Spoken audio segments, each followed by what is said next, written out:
ನಮಸ್ಕಾರ. ಬೆಂಗಳೂರು ವಿಶ್ವವಿದ್ಯಾನಿಲಯದ ಅಂತಿಮ BA ಐಚ್ಛಿಕ ಕನ್ನಡಕ್ಕೆ ಪೇಪರ್ 1 ಘಟಕ 3.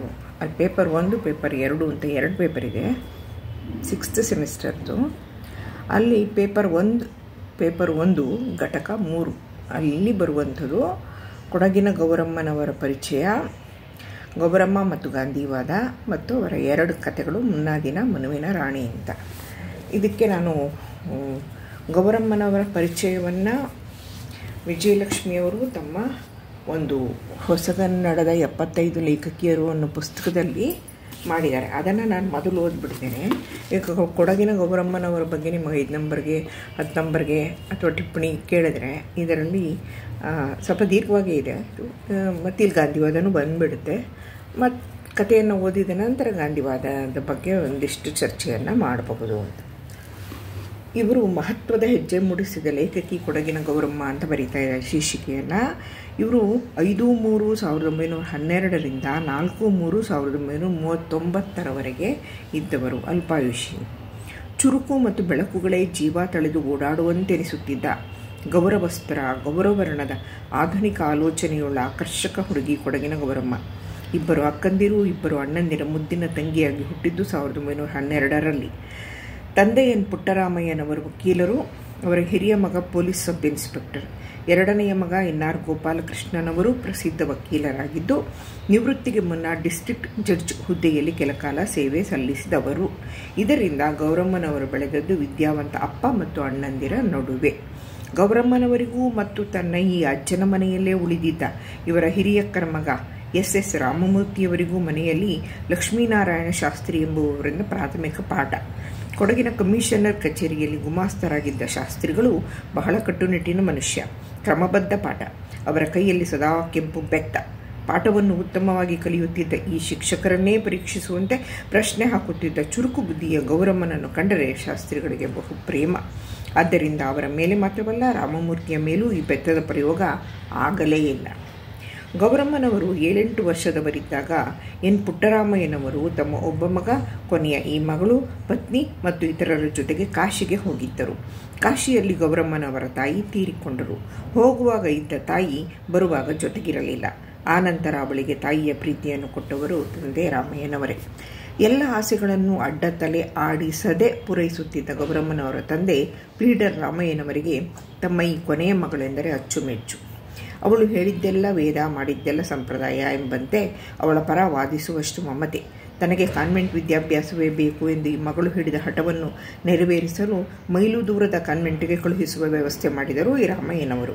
ಅಡುಗೆಗೆ ತಯಾರಾಗಬೇಕಾದ ಹೆಣ್ಣು ಮಕ್ಕಳಿಗೆ ಅಕ್ಷರವೇ ಅನಗತ್ಯ ಎನ್ನುತ್ತಿದ್ದ ಕಾಲದಲ್ಲಿ 19ನೇ ಶತಮಾನ ಪ್ರಾರಂಭ. ಗೌರಮ್ಮನವರು SSLC ಮುಗಿಸಿದ್ದರೆ ಎನಿಸುತ್ತದೆ. ಅಂದರೆ ಯಾವುದಕ್ಕೆ ಖಚಿತವಾಗಿ ಮಾಹಿತಿ ಸಿಕ್ಕಿರಲಿಲ್ಲ ವಿಜಯಲಕ್ಷ್ಮಿಯವರು ಬರೆದ ಕಾಲಕ್ಕೆ. ಅದರಿಂದ ಸ್ವಲ್ಪ ಮಟ್ಟಿಗೆ ಆ ರೀತಿ ಬರವಣಿಗೆ ಇದೆ ಅಷ್ಟೇ. ಚಿಕ್ಕಂದಿನಲ್ಲೇ ಗೌರಮ್ಮನವರಿಗೆ ಕನ್ನಡ ಕಾದಂಬರಿಗಳನ್ನು ಓದುವ ಹಂಬಲ. ಧಾರವಾಡದಿಂದ ಪ್ರಕಟಗೊಳ್ಳುತ್ತಿದ್ದ ಗಳಗನಾಥ, ಕುರುಡಿ ಮುಂತಾದವರ ಚಾರಿತ್ರಿಕ, ಪತ್ತೇದಾರಿ, ಸಾಮಾಜಿಕ ಇತ್ಯಾದಿ ಎಲ್ಲ ರೀತಿಯ ಕಾದಂಬರಿಗಳನ್ನು ಓದುತ್ತಿದ್ದರು ಈಕೆ. ಭಾರತೀ ಸುತಾರವರು ಮಳೆಯಲ್ಲಿ ನೆನೆದುಕೊಂಡು ಮೊದಲ ಬಾರಿಗೆ ಅವರ ಮನೆಗೆ ಹೋದಾಗ 14ರ ವಯಸ್ಸಿನ ಗೌರಮ್ಮನವರು ತನಗಿಂತ 2 ವರ್ಷ ಚಿಕ್ಕವರಾದ ಭಾರತೀ ಸುತರಿಗೆ ಪರ್ಜನ್ಯನ ಕೃಪೆಯನ್ನು ಹೊತ್ತುಕೊಂಡು ಬಂದೆಯಾ, ಪರ್ಜನ್ಯ ಅಂದರೆ ಮಳೆ ಬರೋ ದೇವರು ವರುಣ ಎಂದು ಹಾಸ್ಯ ಮಾಡಿ ಬದಲಿಸಲು ಒಣಗಿದ ವಲ್ಲಿ ಪಂಚಗಳನ್ನು ಕೊಟ್ಟು ಬಿಸಿ ಬಿಸಿಯಾದ ಕಾಫಿ ಮಾಡಿ ತಂದು ಉಪಚರಿಸಿದ್ದರಂತೆ. ಗೌರಮ್ಮನವರು ಓದುವ ತೃಷಿಯನ್ನು ಮೈಗೂಡಿಸಿಕೊಂಡಿದ್ದರು. ತೃಷಿ ಅಂದರೆ ಬಾಯಾರಿಕೆ ಅಂತ, ಆಸೆ ಜಾಸ್ತಿ, ಓದೋದು ಆಸೆ ಜಾಸ್ತಿ ಅಂತ. ಅವರ ಮೇಜದ ಮೇಲೆ ಹಲವು ಹೊತ್ತಗೆಗಳು ರಾಶಿಯಾಗಿ ಬಿದ್ದಿದ್ದವು. ನಾನು ಅವರ ಮೇಜದ ಮೇಲಿದ್ದ ಪುಸ್ತಕಗಳನ್ನು ಎತ್ತಿಕೊಂಡು ಓದತೊಡಗಿದೆ. ಅವರು ನಾನು ಓದುತ್ತಿದ್ದ ಪುಸ್ತಕಗಳ ಬಗ್ಗೆ ಪ್ರಶ್ನೆ ಕೇಳಿ ಒಂದು ಪುಟ್ಟ ಪರೀಕ್ಷೆಯನ್ನೇ ನಡೆಸಿಬಿಟ್ಟರು ಎಂದು ಆ ದಿನದ ನೆನಪು ಮಾಡಿಕೊಂಡ ಭಾರತೀ ಸುತರು ಅವರ ಒಂದು ಲೇಖನದಲ್ಲಿ ಹೇಳಿದ್ದಾರೆ. ಇವರು ಬರೆದ ನಿಡುಗತೆ ಅಂದರೆ ದೊಡ್ಡ ಕತೆ, ಮಿಡುಗತೆ ಅಂದರೆ ಚಿಕ್ಕ ಕತೆ. ಮಿಡುಗತೆಯೊಂದನ್ನು ಓದಿ ಕಥೆಯಲ್ಲಿ ಆಗಬೇಕಾದ ಕೆಲವು ಮಾರ್ಪಾಡುಗಳನ್ನು ಸೂಚಿಸಿದರಂತೆ. ಅಷ್ಟೇ ಅಲ್ಲದೆ ಪುಸ್ತಕ ರೂಪದಲ್ಲಿ ಪ್ರಕಟಿಸಬೇಕೆಂದು ಒತ್ತಾಯಿಸಿ ಮುದ್ರಣಕ್ಕೆ ನೆರವು ಎಂದು ಭಾರತೀ ಸುತರ ಕೈಗೆ ₹1 ಹರಸಿದರಂತೆ. ಅಂತಹ ಹೆಣ್ಮಗಳು ಅಷ್ಟು ಚಿಕ್ಕ ವಯಸ್ಸಿಗೆ ಹಾಗೆ ಇಂಥ ದೊಡ್ಡ ಲೇಖಕರಿಗೆ, ದೊಡ್ಡ ಲೇಖಕರಾಗಿದ್ದು ಆಮೇಲೆ ತಾನೆ, ಆದ್ದರಿಂದ ದುಡ್ಡು ಕೊಟ್ಟು ಪ್ರಕಟಣೆಗೆ ಹೋಗ್ಬೋದು. ಗೌರಮ್ಮನವರು 8ನೇ ಫಾರ್ಮ್ನಲ್ಲಿ ಓದುತ್ತಿರುವಾಗಲೇ ಅವರ ತಂದೆ ಅವರ ಮದುವೆಯ ಪ್ರಸ್ತಾಪ ಮಾಡಿದರು. ಗೌರಮ್ಮನವರಿಗೆ ಸಮಾಧಾನವಿಲ್ಲ, ಮದುವೆಯ ಬಗ್ಗೆ ಆಸಕ್ತಿಯೂ ಇಲ್ಲ. ಆದರೂ ಅವರು 14ರ ವಯಸ್ಸಿನಲ್ಲಿ 1926ರಲ್ಲಿ 7 ವರ್ಷ ಹಿರಿಯನಾದ SSLC ಮುಗಿಸಿದ B.T. ಗೋಪಾಲಕೃಷ್ಣ ಎಂಬುವವರನ್ನು ಮದುವೆಯಾಗಿ ಗಂಡನ ಮನೆಯ ಕುಟುಂಬಕ್ಕೆ ಹೊಸ ಸದಸ್ಯೆಯಾದರು ಗೌರಮ್ಮನವರು. ಶುಂಠಿಕೊಪ್ಪದ ಹರದೂರು ಗ್ರಾಮದಲ್ಲಿ ಗುಂಡುಕುಟಿ ಮಂಜುನಾಥಯ್ಯನೆಂಬ ಒಬ್ಬ ಕಾಫಿ ತೋಟದ ಮಾಲೀಕರಲ್ಲಿ ಈಕೆಯ ಗಂಡನಿಗೆ ಮ್ಯಾನೇಜರ್ ಕೆಲಸ. ಮದುವೆಯ ನಂತರದಲ್ಲಿ ಮಾತ್ರ ದಂಪತಿಗಳಲ್ಲಿ ಅನ್ಯೋನ್ಯತೆ ಇತ್ತು. ಸಜ್ಜನ ಪತಿ ಗೌರಮ್ಮನವರ ಯಾವ ಕೆಲಸಕ್ಕೂ ಅಡ್ಡಿಪಡಿಸದೆ ಉತ್ತೇಜನ ನೀಡಿದರೂ ಪತ್ನಿಯನ್ನು ಪ್ರೀತಿ ಗೌರವಗಳಿಂದ ಕಂಡರು. ಅಣ್ಣಂದಿರು, ಅಕ್ಕನ ಮಗ, ಅಣ್ಣನ ಮಕ್ಕಳು ಮುಂತಾಗಿ ಎಲ್ಲ ಬರೀ ಗಂಡು ಹುಡುಗರ ನಡುವೆಯೇ ಬೆಳೆದ ಪುಟ್ಟರಾಮಯ್ಯನವರ ಈ ಅಚ್ಚುಮೆಚ್ಚಿನ ಕೊನೆಯ ಮಗಳಿಗೂ ಗಂಡಿನ ಗುಣಗಳೇ ಹೆಚ್ಚಿದ್ದುವಂತೆ, ಗಂಡು ಬೀರಿ ಅಂತಿದ್ದರಂತೆ. ಮದುವೆಯ ನಂತರವೂ ನಾನಂತೂ ನಿನ್ನೊಟ್ಟಿಗೆ ಇರುವವಳು, ಗಂಡ ಇದ್ದರೆ ಇರಲಿ, ಇಲ್ಲೇ ಬರಲಿ ಎಂಬುದಾಗಿ ತಂದೆಗೆ ಹೇಳಿದ್ದ ಇದ್ದಿಟ್ಟೆ 4-5 ವರ್ಷ ಕಾಲ ತಂದೆಯ ಮನೆ ಬಿಟ್ಟು ಮಿಸುಗಲಿಲ್ಲವಂತೆ. ಮದುವೆಯಾದ 4 ವರ್ಷಗಳ ನಂತರ ಮಗ ವಸಂತ ಹುಟ್ಟಿದ. ಗೌರಮ್ಮನವರಿಗೆ ಮಗನ ಮೇಲೆ ಅಪಾರ ಪ್ರೀತಿ ಇದ್ದರೂ ಅವನೊಂದಿಗೆ ಲಲ್ಲೆ ಇಲ್ಲದ ಅಸಾಧಾರಣ ಶಿಸ್ತು. ಎಲ್ಲೇ ಇಲ್ಲದಾಗಬೇಕದು, ಮುದ್ರಣ ದೋಷಗಳಿರ್ತವೆ, ಅದು ಸರಿ ಮಾಡ್ಕೊಂಡು ಓದಬೇಕು. ಲಲ್ಲೆ ಇಲ್ಲದ ಅಂತ ಆಗೋದಿಲ್ಲ, ಎಲ್ಲೇ ಇಲ್ಲದ ಅಸಾಧಾರಣ ಶಿಸ್ತು. ಈ ಮಗ ಈಗ ಮಡಿಕೇರಿಯಲ್ಲಿದ್ದಾರೆ. ಗೌರಮ್ಮನವರಿಗೆ ದೃಷ್ಟಿ ದೋಷವಿತ್ತು. ಒಮ್ಮೆ ಅವರ ಅಣ್ಣ ಎದುರಿನಿಂದ ಬರುತ್ತಿದ್ದಾಗ ಅವರನ್ನು ಗುರುತಿಸಲಾಗದ ಕಾರಣ ಮಾತನಾಡಿಸಲಿಲ್ಲವಂತೆ. ಆ ಕಾರಣಕ್ಕೆ ಆ ಅಣ್ಣ ಇವರ ಮೇಲೆ ಮುನಿಸಿಕೊಂಡರಂತೆ. ಆಮೇಲೆ ಗೌರಮ್ಮನವರು ಕನ್ನಡಕ ಹಾಕಿಕೊಳ್ಳತೊಡಗಿದರು ಎಂದು SS ರಾಮಮೂರ್ತಿಯವರು ಲೇಖಕಿ ಪಾರ್ವತಿಯವರಿಗೆ ಬರೆದ ಪತ್ರದಲ್ಲಿ ಹೇಳಿದ್ದಾರೆ. ಅಂದರೆ ಗೌರಮ್ಮನವರಿಗೆ ಎಳೆ ವಯಸ್ಸಿನಲ್ಲೇ ದೃಷ್ಟಿದೋಷ ಬಂದಿತ್ತು. ಗೌರಮ್ಮನವರು ಹರದೂರಿನಂತಹ ಹಳ್ಳಿಯಲ್ಲಿದ್ದೂ ಹೊರಜಗತ್ತಿಗೆ ಹೃದಯ ತೆರೆದುಕೊಂಡಿದ್ದವರು. ನಗರದ ಆಧುನಿಕ ಮಹಿಳೆಯ ಮನೋಭಾವ ಹೊಂದಿದ್ದವರು. ತನ್ನ ಕಾಲಕ್ಕಿಂತ ಶತಮಾನದಷ್ಟು ಮುಂದಿನ ಮನಸ್ಸಿದ್ದವರು. ನೇರ, ನಿರ್ಮಲ, ನಿರ್ಭಯ ಮನಸ್ಸು. ಗೌರವದ ಮನೆತನದಲ್ಲಿ ಉತ್ತಮ ಗೃಹಿಣಿಯಾಗಿ ಜನರೊಡನೆ ಬೆರೆಯುವಲ್ಲಿ, ಉಪಚಾರ ಸೇವೆ ಮಾಡುವಲ್ಲಿ ನಿರ್ಭಿಡೆ. ಕೆಳವರ್ಗದವರಲ್ಲಿ ಅನುಕಂಪ, ಔದಾರ್ಯವಿದ್ದವರು. ಹರಿಯುವ ನದಿ, ಹಳ್ಳ, ಹೊಳೆಗಳ ಮಧ್ಯೆ ಮನೆ ಮಾಡಿಕೊಂಡಿರುವ ಶಿವಮೊಗ್ಗ, ಮಂಗಳೂರು, ಮಡಿಕೇರಿಯ ಕಡೆಯ ಹಳ್ಳಿಯಲ್ಲಿರುವವರು ಈಜು ಕಲಿಯುವುದು ಕಷ್ಟವೂ ಅಲ್ಲ, ಸಾಧನೆಯೂ ಅಲ್ಲವೇನೋ. ಬೆಟ್ಟಗುಡ್ಡಗಳಲ್ಲಿ ಅಲೆದಾಡುವಷ್ಟೇ ಸಹಜದ ಕಲಿಕೆ ಅದು ಎಂಬಂತೆ ಅಲ್ಲಿಯ ಹಲವರು ಈಜು ಕಲಿತು ಬಿಟ್ಟಿರುತ್ತಾರೆ. ಹಾಗೆಯೇ ಇವರು ಈಜು ಕಲಿತಿದ್ದಿರಬಹುದು. ಆದರೆ ಅತ್ಯಂತ ಆಶ್ಚರ್ಯದ ವಿಷಯವೆಂದರೆ, ಒಂದು, ಗೌರಮ್ಮನವರು ಟೆನ್ನಿಸ್ ಆಡುತ್ತಿದ್ದರೆಂಬುದು, ಮತ್ತು ಇನ್ನೊಂದು, ಸ್ತ್ರೀವಾದ, ಸಮಾನತೆ, ಕೋಮು ಸೌಹಾರ್ದತೆಗಳ ಅಂಶಗಳುಳ್ಳ ಸಣ್ಣ ಕಥೆಗಳನ್ನು ಅದೆಷ್ಟು ಕಲಾತ್ಮಕವಾಗಿ, ಸಾಹಿತ್ಯಾತ್ಮಕವಾಗಿ ಆ ಹಳ್ಳಿಯಲ್ಲಿದ್ದುಕೊಂಡು ಆ ಕಾಲದಲ್ಲೇ ರಚಿಸಿದ್ದರು ಎಂಬುದು. ಮತ್ತೊಂದು, ಯಕ್ಷಗಾನ, ತಾಳಮದ್ದಲೆ ಮುಂತಾದ ಕಲೆಗಳಲ್ಲಿ ತೊಡಗಿಸಿಕೊಂಡಿದ್ದರಲ್ಲದೆ ಜಮಖಂಡಿಯಲ್ಲಿ ನಡೆದ ಕನ್ನಡ ಸಾಹಿತ್ಯ ಸಮ್ಮೇಳನಕ್ಕೆ ಆ ಕಾಲದಲ್ಲಿ ಇವರು ಒಬ್ಬರೇ ಹೋಗಿದ್ದರು ಎಂಬುದು ಇವೆಲ್ಲವೂ ಬೆರಗು ಮೂಡಿಸುವ ವಿಷಯಗಳೇ. ಮಡಿಕೇರಿಯಲ್ಲಿ ನಡೆದ ಕನ್ನಡ ಸಾಹಿತ್ಯ ಸಮ್ಮೇಳನದಲ್ಲಿಯೂ ಇವರು ಅತ್ಯಂತ ಉತ್ಸಾಹದಿಂದ ಭಾಗಿಯಾಗಿದ್ದರು. ಯಾರೂ ಕಂಡರಿಯದ ಹಳ್ಳಿಯೊಂದರ ತೋಟದ ನಡುವೆ ಮುಚ್ಚಿದಂತಿದ್ದು ತನ್ನೊಳಗಿನ ಕತೆಗಾರ್ತಿಯನ್ನು ಪ್ರಪಂಚಕ್ಕೆ ಪರಿಚಯಿಸಿಕೊಟ್ಟರು. ಗೌರಮ್ಮ ಎಂಬ ತಾನೊಬ್ಬಳಿದ್ದೇನೆ ಎಂಬುದನ್ನು ತನ್ನ ಉತ್ತಮವಾದ ಕಥೆಗಳ ಮೂಲಕ ರಾಜ್ಯದ ಜನತೆಗೆ ತಿಳಿಸಿಕೊಟ್ಟರು ಅವರು. ಕೊಡಗಿನ ಗೌರಮ್ಮನವರು ಮಿಸೆಸ್ B.T.G. ಕೃಷ್ಣ ಎಂಬ ಹೆಸರಿನಲ್ಲಿ ಬರೆದದ್ದು ಸುಮಾರು 21 ಕಥೆಗಳು ಕಂಬನಿ ಮತ್ತು ಚಿಗುರು ಎಂಬ 2 ಸಂಕಲನಗಳಲ್ಲಿ ಪ್ರಕಟಗೊಂಡಿವೆ. ಮೊದಲು ಅವರು ಬದುಕಿದ್ದಾಗ ಬಂದಿದ್ದು ಮೊದಲನೇದು, ಅವರು ಸತ್ತ ಮೇಲೆ ಅವರು ಗಂಡ ಮಾಡಿದ್ದು ಎರಡನೇದು. ಈ 2 ಸಂಕಲನಗಳಲ್ಲಿನ ಉತ್ತಮವಾದ ಕೆಲವು ಕಥೆಗಳನ್ನು ಆಯ್ದು ಗೌರಮ್ಮನ ಕಥೆಗಳು ಎಂಬ ಹೆಸರಿನಲ್ಲಿ ಪ್ರಕಟಗೊಂಡಿದ್ದು. ಈ ಪುಸ್ತಕವು ಕೊಡಗಿನ ಎಲ್ಲ ಹೈಸ್ಕೂಲುಗಳಲ್ಲಿ 4th ಫಾರ್ಮ್ಗೆ ಪಠ್ಯ ಪುಸ್ತಕವಾಗಿ ನಿಗದಿಗೊಂಡಿತ್ತು. PUCಗೂ ಒಂದು ಪಠ್ಯ ಇತ್ತು ಇವ್ರದ್ದು, ನಾನು ಮಾಡಿದ್ದೆ. ಅಲ್ಲದೆ ಈ ಪುಸ್ತಕದ 2ನೇ ಮುದ್ರಣದ ಪ್ರತಿಗಳು ಮುಗಿದಿದ್ದವು. ಈಗಲೂ ಇವರ ಕಥೆಗಳು ಎಲ್ಲಿಯೂ ಸಿಗದಂತಾಗಿವೆ ಅಂತಾರೆ. ಇದು ಹಳೆ ಮಾಹಿತಿ, ಇದನ್ನು ನಾನು ಬದಲಾಯಿಸ್ತೇನೆ. ಆಮೇಲೆ ಗೌರಮ್ಮನ ಬಗ್ಗೆ ಕೆಲವು ವಿವರಗಳು ಹಾಗೂ ಪುಸ್ತಕಗಳು ಲಭ್ಯ ಇವೆ ಎನ್ನಬಹುದಾದರೆ ಅದು NMKRV ಕಾಲೇಜಿನ ಶಾಶ್ವತಿಯಲ್ಲಿ ಮತ್ತು ಲೇಖಕಿ HS ಪಾರ್ವತಿಯವರಲ್ಲಿ ಮಾತ್ರವೇ ಎನ್ನಬಹುದೇನೋ. ಈ ಕೊರತೆಯನ್ನು ನೀಗಿಸಲೆಂದು ಈಗ ಕನ್ನಡ ಪುಸ್ತಕ ಪ್ರಾಧಿಕಾರವು ಅವರ ಕಥೆಗಳನ್ನು ಜೀವನ ಪ್ರೀತಿ ಎಂಬ ಹೆಸರಿನಲ್ಲಿ ಪ್ರಕಟಿಸುವ ಕಾರ್ಯ ಕೈಗೆತ್ತಿಕೊಂಡಿದೆ. ಸದ್ಯದಲ್ಲೇ ಪುಸ್ತಕ ಹೊರಬರುತ್ತಿದೆ ಅಂತಾರೆ. ಅದು ಬೇರೆಯೋ ಒಂದೇನೋ ಗೊತ್ತಿಲ್ಲ. ಆದರೆ ಕಾಳೇಗೌಡ ನಾಗವಾರ ಅವರು ಸಂಪಾದಿಸಿರುವ ಕೊಡಗಿನ ಗೌರಮ್ಮನವರ ಕಥೆಗಳು ಅನ್ನುವ ಪುಸ್ತಕ ಬಂದಿದೆ. ದೀರ್ಘವಾದ ಮುನ್ನುಡಿಯನ್ನು ಕಾಳೇಗೌಡ ಅವರು ಬರೆದಿದ್ದಾರೆ. ಅದು ತುಂಬ ಚೆನ್ನಾಗಿದೆ. ಅದನ್ನೇ ಪಠ್ಯವಾಗಿ ನೀವು ಬಳಸಬಹುದು. ನವೋದಯ ಕಾಲದಲ್ಲಿ ಬಂದ ಕನ್ನಡದ ಪ್ರಥಮ ಬಂಡಾಯ ಹಾಗೂ ಸ್ತ್ರೀ ವಿಮೋಚನಾವಾದಿ ಮನೋಭಾವದ ಮತ್ತು 30ರ ದಶಕದಲ್ಲೇ ಮಹಿಳೆಯರ ಸಮಸ್ಯೆ ಕುರಿತು ಬರೆಯುವ ದಿಟ್ಟತನ ತೋರಿದ ಲೇಖಕಿ ಇವರು. ಕೊಡಗಿನ ಗೌರಮ್ಮ ಎಂದು ಖ್ಯಾತರಾಗಿರುವವರು ಎಂದು ಮನುವಿನ ರಾಣಿ ಎಂಬುದು ಇವರಿಗೆ ಶ್ರೇಷ್ಠ ಕಥೆಗಾರ್ತಿ ಎಂಬ ಪ್ರಸಿದ್ಧಿಯನ್ನು ತಂದುಕೊಟ್ಟ ಕಥೆ. ಎಲ್ಲ ಸ್ತ್ರೀವಾದಿ ಸೆಮಿನಾರ್ಗಳಲ್ಲಿ ಮನುವಿನ ರಾಣಿಯನ್ನು ಟೆಕ್ಸ್ಟ್ ಆಗಿ ಇಡಲಾಗ್ತದೆ. ಕೊಡಗು ಜಿಲ್ಲೆಯ ಗೆಸೆಟಿಯರ್ನಲ್ಲಿ ಹೇಳಲಾಗಿದೆ. ಹರಿಜನ ಪತ್ರಿಕೆ, ಮೈಸೂರು ಪತ್ರಿಕೆಗಳಲ್ಲಿ ಗೌರಮ್ಮನವರ ಬಗ್ಗೆ ಲೇಖನಗಳು ಬಂದಿವೆ. ದ ರಾ ಬೇಂದ್ರೆ, ದ ಬಾ ಕುಲಕರ್ಣಿ, ಭಾರತಿ ಸುಧಾ ಮುಂತಾದ ಖ್ಯಾತ ಸಾಹಿತಿಗಳು ಇವರ ಬರವಣಿಗೆಯ ಶೈಲಿ ಮತ್ತು ವಿಚಾರಗಳನ್ನು ಮೆಚ್ಚಿಕೊಂಡಿದ್ದರು, ಅವರೊಡನೆ ಸ್ನೇಹದಿಂದಿದ್ದರು. ಗೌರಮ್ಮನವರು ರಚಿಸಿದ ಕಥೆಗಳಲ್ಲಿ ಗಟ್ಟಿತನವಿದೆ, ಓದಿಸಿಕೊಂಡು ಹೋಗುವ ಗುಣವಿದೆ, ಅಲ್ಲಲ್ಲಿ ತಿಳಿ ಹಾಸ್ಯವೂ ಇದೆ, ವಸ್ತು ವೈವಿಧ್ಯತೆಯೂ ಇದೆ ಅಂತ ಹೇಳ್ತಾರೆ. ಇದು ಪ್ರಬಂಧ ತುಂಬ ದೀರ್ಘವಾಗಿದೆ. ನಾವು ಗಾಂಧಿವಾದಕ್ಕೆ ಬರಬೇಕು. ಅವ್ರ ಪರಿಚಯ ಆಯಿತು ಅಲ್ವಾ. ಈಗ ನಾನು ಒಂದಷ್ಟು ಬಿಟ್ಟು ಓದಲಿ ಅಂತ ಹೇಳಿ ಅಂದ್ಕೊಳ್ತಾ ಇದ್ದೀನಿ. ಅವರ ಕಥೆಗಳ ಪ್ರಸ್ತಾಪ ಇದೆಯಲ್ಲಿ ನಿಮಗೆ ಬೇಕಾಗಿರೋದು 2 ಕಥೆಗಳು ಮಾತ್ರ. ಆದರೆ ಬೇರೆ ಕಥೆಗಳ ಬಗ್ಗೆ ಒಂಚೂರು ತಿಳ್ಕೊಂಡಿರಬಹುದು ಅಂತ ಅನ್ನೋದಾದರೆ ಇದನ್ನು ಓದ್ಬಿಡ್ತೀನಿ. ಗೌರಮ್ಮನವರು ರಚಿಸಿದ ಕಥೆಗಳಲ್ಲಿ ಗಟ್ಟಿತನವಿದೆ, ಓದಿಸಿಕೊಂಡು ಹೋಗುವ ಗುಣವಿದೆ, ಅಲ್ಲಲ್ಲಿ ತಿಳಿ ಹಾಸ್ಯವೂ ಇದೆ. ಅದನ್ನು ನಾನು ಹೇಳಿ ತೋರಿಸ್ತೀನಿ. ಆಮೇಲೆ ವಸ್ತು ವೈವಿಧ್ಯತೆಯೂ ಇದೆ. ಮನುವಿನ ರಾಣಿ, 4 ಘಟನೆಗಳು, ಮರದ ಬೊಂಬೆ, 1 ಚಿತ್ರ, ಅವಳ ಭಾಗ್ಯ, ಯಾರೂ ಮುಂತಾಗಿ ಎಲ್ಲ ಕಥೆಗಳಲ್ಲಿ ರವಾಣಿಯ ಸಮಸ್ಯೆ 2ನೇ PUCಯ ಬಹಳ ಮುಖ್ಯವಾದ ಕತೆ. ಅದು ಟೆಲಿಫಿಲ್ಮ್ ಕೂಡ ಆಗಿತ್ತು. ಬೇರೆ ಬೇರೆ ವಸ್ತುಗಳು. ಹೆಣ್ಣಿಗೆ ಆರ್ಥಿಕ ಸ್ವಾತಂತ್ರ್ಯವಿಲ್ಲದರಿಂದಲೇ ಒಳಗೆ ಕೀಳಾಗಿ ಕಾಣಿಸಿಕೊಳ್ಳುವ ದುಸ್ಥಿತಿ ಬಂದಿದೆ ಎಂಬುದರ ಬಗ್ಗೆ, ಒಮ್ಮೆ ಹೊಡೆದು ಬೀದಿಗಿಳೆಯುವ, ಮತ್ತೊಮ್ಮೆ ಮಗು ಮಡದಿಯೊಡನೆ ಮುದ್ದುಗರಿಯುವ ಕೆಳವರ್ಗದ ನಡವಳಿಕೆಯ ಬಗ್ಗೆ, ಮರುಕ್ಷಣದ ಗತಿಯನ್ನರಿಯದ ಮನುಷ್ಯ ಜೀವನದ ರಹಸ್ಯದ ಬಗ್ಗೆ 4 ಘಟನೆಗಳು ಎಂಬ ಕಥೆಯಲ್ಲಿ ಅವರು ತಮ್ಮ ಆಲೋಚನೆಯನ್ನು ಹರಿಸಿದ್ದಾರೆ.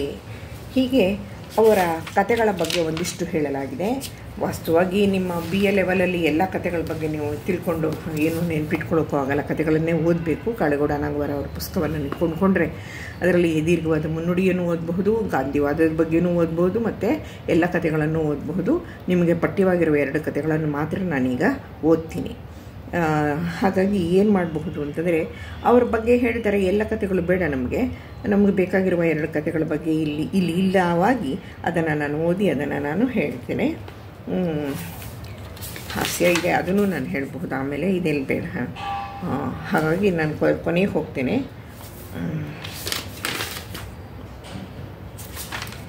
ಇನ್ನೊಂದು ಬಹಳ ಮುಖ್ಯವಾದ ಹೇಳಬೇಕು. ಮುನ್ನಾದಿನ ಬಗ್ಗೆನೂ ಇದೆ, ಇದು ಬೇಡ, ನಾನು ಅದ್ರ ಬಗ್ಗೆನೂ ಹೇಳ್ತೇನೆ. ಗೌರಮ್ಮನವರು ಖ್ಯಾತಿ ಗಳಿಸಿದ್ದು ಸಾಹಿತ್ಯ ಸೇವೆಯಿಂದ ಮಾತ್ರವಲ್ಲ. ಭಾರತದ ದಾಸ್ಯ, ಇಲ್ಲಿ ನೋಡಿ ಗಾಂಧಿವಾದ ಬರೋದು, ನೋಡಿ ಬಂದ್ಬಿಟ್ಟು ಗಾಂಧಿವಾದ ಆಗಲಿ. ಅವಕ್ಕೆ ಗಾಂಧಿ ಜೊತೆ ನೇರ ಸಂಪರ್ಕ ಇತ್ತು. ಗಾಂಧೀಜಿ ಒಡವೆ ಬೇಕು ಅಂತ ಕೇಳ್ಕೊಂಡು ತಿರುಗಿದ್ರಂತಲ್ಲ ಒಂದ್ಸಲ. ಇಡೀ ಇಂಡಿಯಾದಲ್ಲಿ ಒಡವೆ, ಮೈಮೇಲೆ ಒಡವೆ ಎಲ್ಲ ತೆಕೊಟ್ರಂತೂ ಭಾಳ ಫೇಮಸ್ ಘಟನೆ ಅದು. ಇವರು ತಮ್ಮ ಮೈಮೇಲೆ ಒಡವೆ ಎಲ್ಲ ತೆಕೊಟ್ಬಿಟ್ಟಿದ್ರಂತೆ. ಗಂಡ ಏನು ಬೈಲೇ ಇಲ್ವಂತೆ ಇವರನ್ನು. ಬಿಳಿ ಸೀರೆ ಯಾಕೆ ಕೊಡ್ತಿದ್ರು ಅವರು? ಖಾದಿ ಸೀರೆ, ಖಾದಿಗೆ ಪ್ರೋತ್ಸಾಹ ಕೊಡಿಂದ ಗಾಂಧಿ ಹೇಳಿದ್ರಲ್ಲ. ಹೀಗೆ ನಾವು ಒಂದಕ್ಕೊಂದು ಲಿಂಕ್ ಮಾಡ್ತಾ ಹೋಗ್ಬೋದು. ನಿಮ್ಗಿಟ್ಟಿರುವ ಕಥೆಯಲ್ಲೂ ನಾವು ಚೆನ್ನಾಗಿ ಲಿಂಕ್ ಮಾಡಬಹುದು. ಇಲ್ಲಿ ಇದೆ ಗಾಂಧಿವಾದ. ನೋಡಿ, ಕೊಡಗಿನ ಗೌರಮ್ಮನವರ ಪರಿಚಯವನ್ನು ನಾನು ಮಾಡಿಕೊಡ್ತಾ ಇದ್ದೀನಿ. ಅಲ್ಲಿಯೇ ಗಾಂಧಿವಾದಕ್ಕೆ ಸಂಬಂಧಪಟ್ಟ ವಿಷಯ ಕೂಡ ಬಂದ್ಬಿಡ್ತಾ ಇದೆ. ನೀವು ಕೊಡಗಿನ ಗೌರಮ್ಮನವರ ಪರಿಚಯವನ್ನು ಮಾಡಿಕೊಡಿ ಅಂದರೆ ಇಷ್ಟೊತ್ತು ನಾವು ಇದ್ದು ಸಾಕು. ಅದ್ರ ಜೊತೆಗೆ ನಮಗಿರೋ ಕಥೆ ಇದೆ. ಮತ್ತು ಇನ್ನು ಏನು ಕೊಡಗಿನ ಗೌರಮ್ಮನವರ ನಿಮಗಿಟ್ಟಿರುವ ಕಥೆಗಳಲ್ಲಿ ಗಾಂಧಿವಾದ ಹೇಗೆ ಪ್ರಸ್ತಾಪವಾಗಿದೆ ಅಂದಾಗ ನಾವು ಆ ಕಥೆಗಳನ್ನೇ ಇಟ್ಕೊಂಡು ಹೇಳಬೇಕಾಗತ್ತೆ. ಅದ್ರ ಜೊತೆಗೆ ಇಲ್ಲೊಂಚೂರು ಮುನ್ನುಡಿ ಥರದ ಮಾತುಗಳು. ಸಾಹಿತ್ಯ ಸೇವೆಯಿಂದ ಮಾತ್ರವಲ್ಲ, ಭಾರತದ ದಾಸ್ಯದಿಂದಾಗಿ ಸಾಮಾಜಿಕ, ಆರ್ಥಿಕ ಹಾಗೂ ರಾಜಕೀಯ ಕ್ಷೇತ್ರದಲ್ಲಿ ಆಗುತ್ತಿದ್ದ ಆಭಾಸಗಳ ಅರಿವು ಹೊಂದಿದ್ದು, ದೇಶದ ಸ್ವಾತಂತ್ರ್ಯಕ್ಕಾಗಿ ಚಳುವಳಿಗಳಲ್ಲಿ ಪಾಲ್ಗೊಳ್ಳುತ್ತಿದ್ದ ಇತರ ಕೆಲವು ಮಹಿಳೆಯರಂತೆ ತಾನೂ ಏನಾದರೂ ಮಾಡಬೇಕೆಂಬ ಹುಮ್ಮಸ್ಸಿನಲ್ಲಿ ದೇಶಭಕ್ತಿಯನ್ನು ಮೆರೆದುದಕ್ಕಾಗಿಯೂ ಹೆಸರು ಗಳಿಸಿದರು. ಹೆಣ್ಮಕ್ಳಿಗೆ ಇದೆಲ್ಲ ಅವಕಾಶನೇ ಇಲ್ಲದೆ ಇದ್ದಂಥ ಕಾಲ ಅದು. ಮಹಾತ್ಮ ಗಾಂಧೀಜಿಯವರು ಹರಿಜನ ಕಲ್ಯಾಣಕ್ಕಾಗಿ ನಿಧಿ ಸಂಗ್ರಹಿಸಲು ಪ್ರವಾಸ ಕೈಗೊಂಡ ಸಮಯದಲ್ಲಿ ಮಡಿಕೇರಿಗೆ ಬಂದಿದ್ದರು. ಗಾಂಧೀಜಿಯವರು ಗುಂಡುಕುಟ್ಟಿಯಲ್ಲಿ ತಂಗಿದ್ದಾಗ ಅವರು ತಮ್ಮ ಮನೆಗೆ ಬರಬೇಕೆಂದು ಗೌರಮ್ಮನವರು ಉಪವಾಸ ಸತ್ಯಾಗ್ರಹ ಮಾಡಿದರು. ಗಾಂಧೀಜಿ ಉಪವಾಸ ಸತ್ಯಾಗ್ರಹ ಮಾಡಿದರು, ನಾವು ಓದ್ತೀವಿ.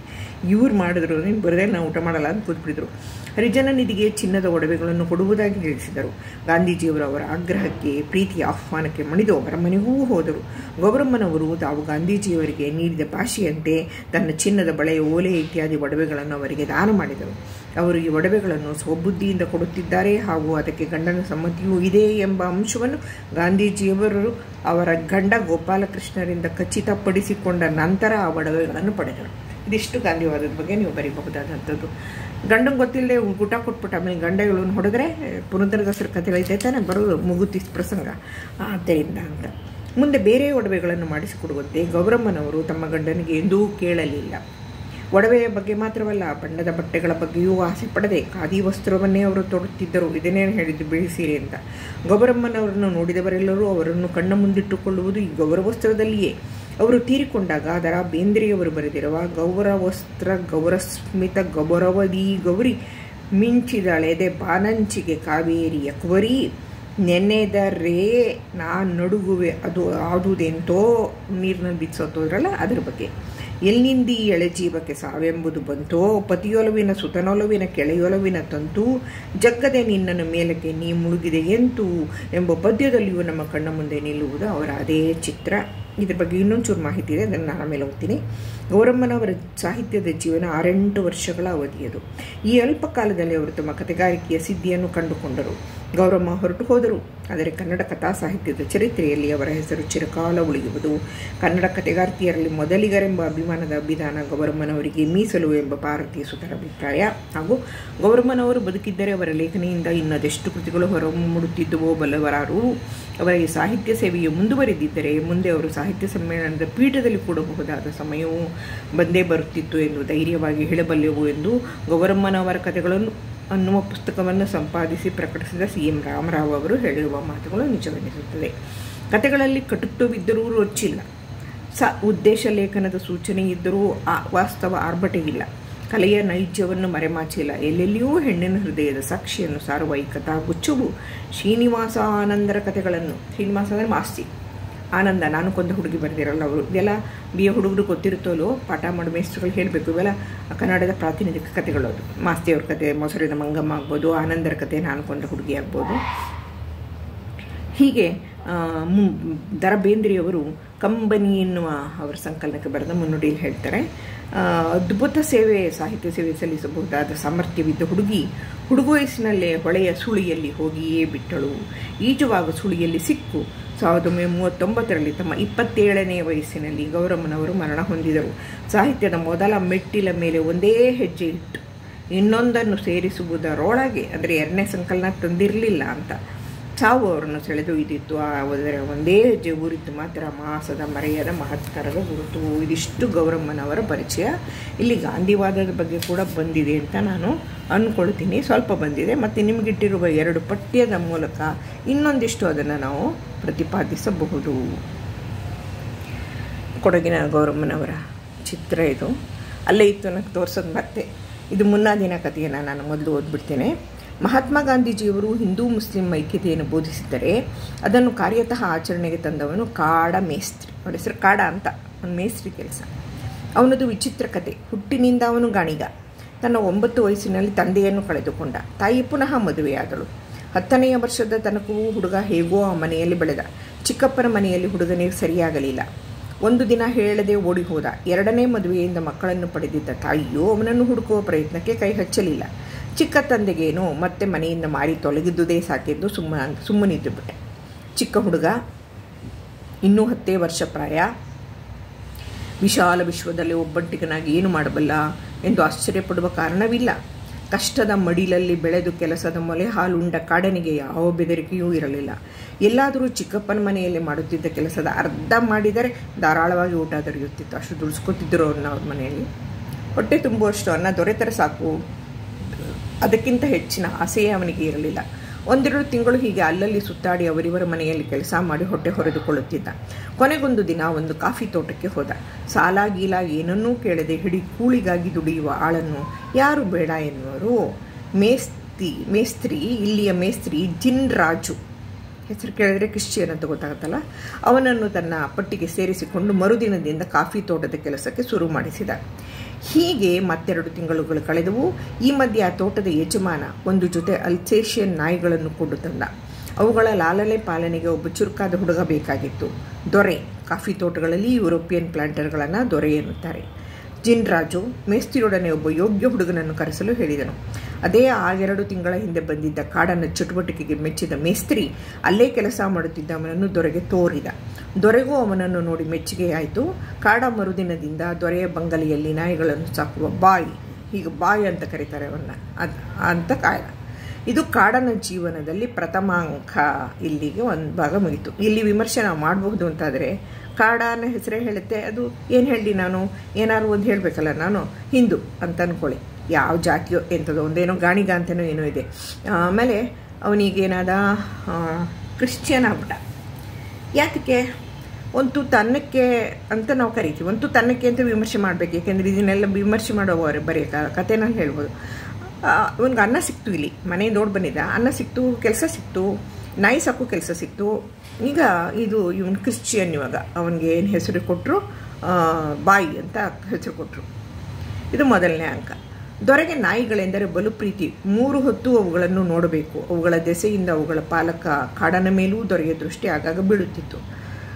ಅವನ ಚಟುವಟಿಕೆ, ಕಾರ್ಯತತ್ಪರತೆ, ವಿನಯ ಇವುಗಳು ದೊರೆಯ ಪ್ರೀತಿಯನ್ನು ಅವನಿಗೆ ಗಳಿಸಿಕೊಡಲು ಸಹಾಯಕವಾದವು.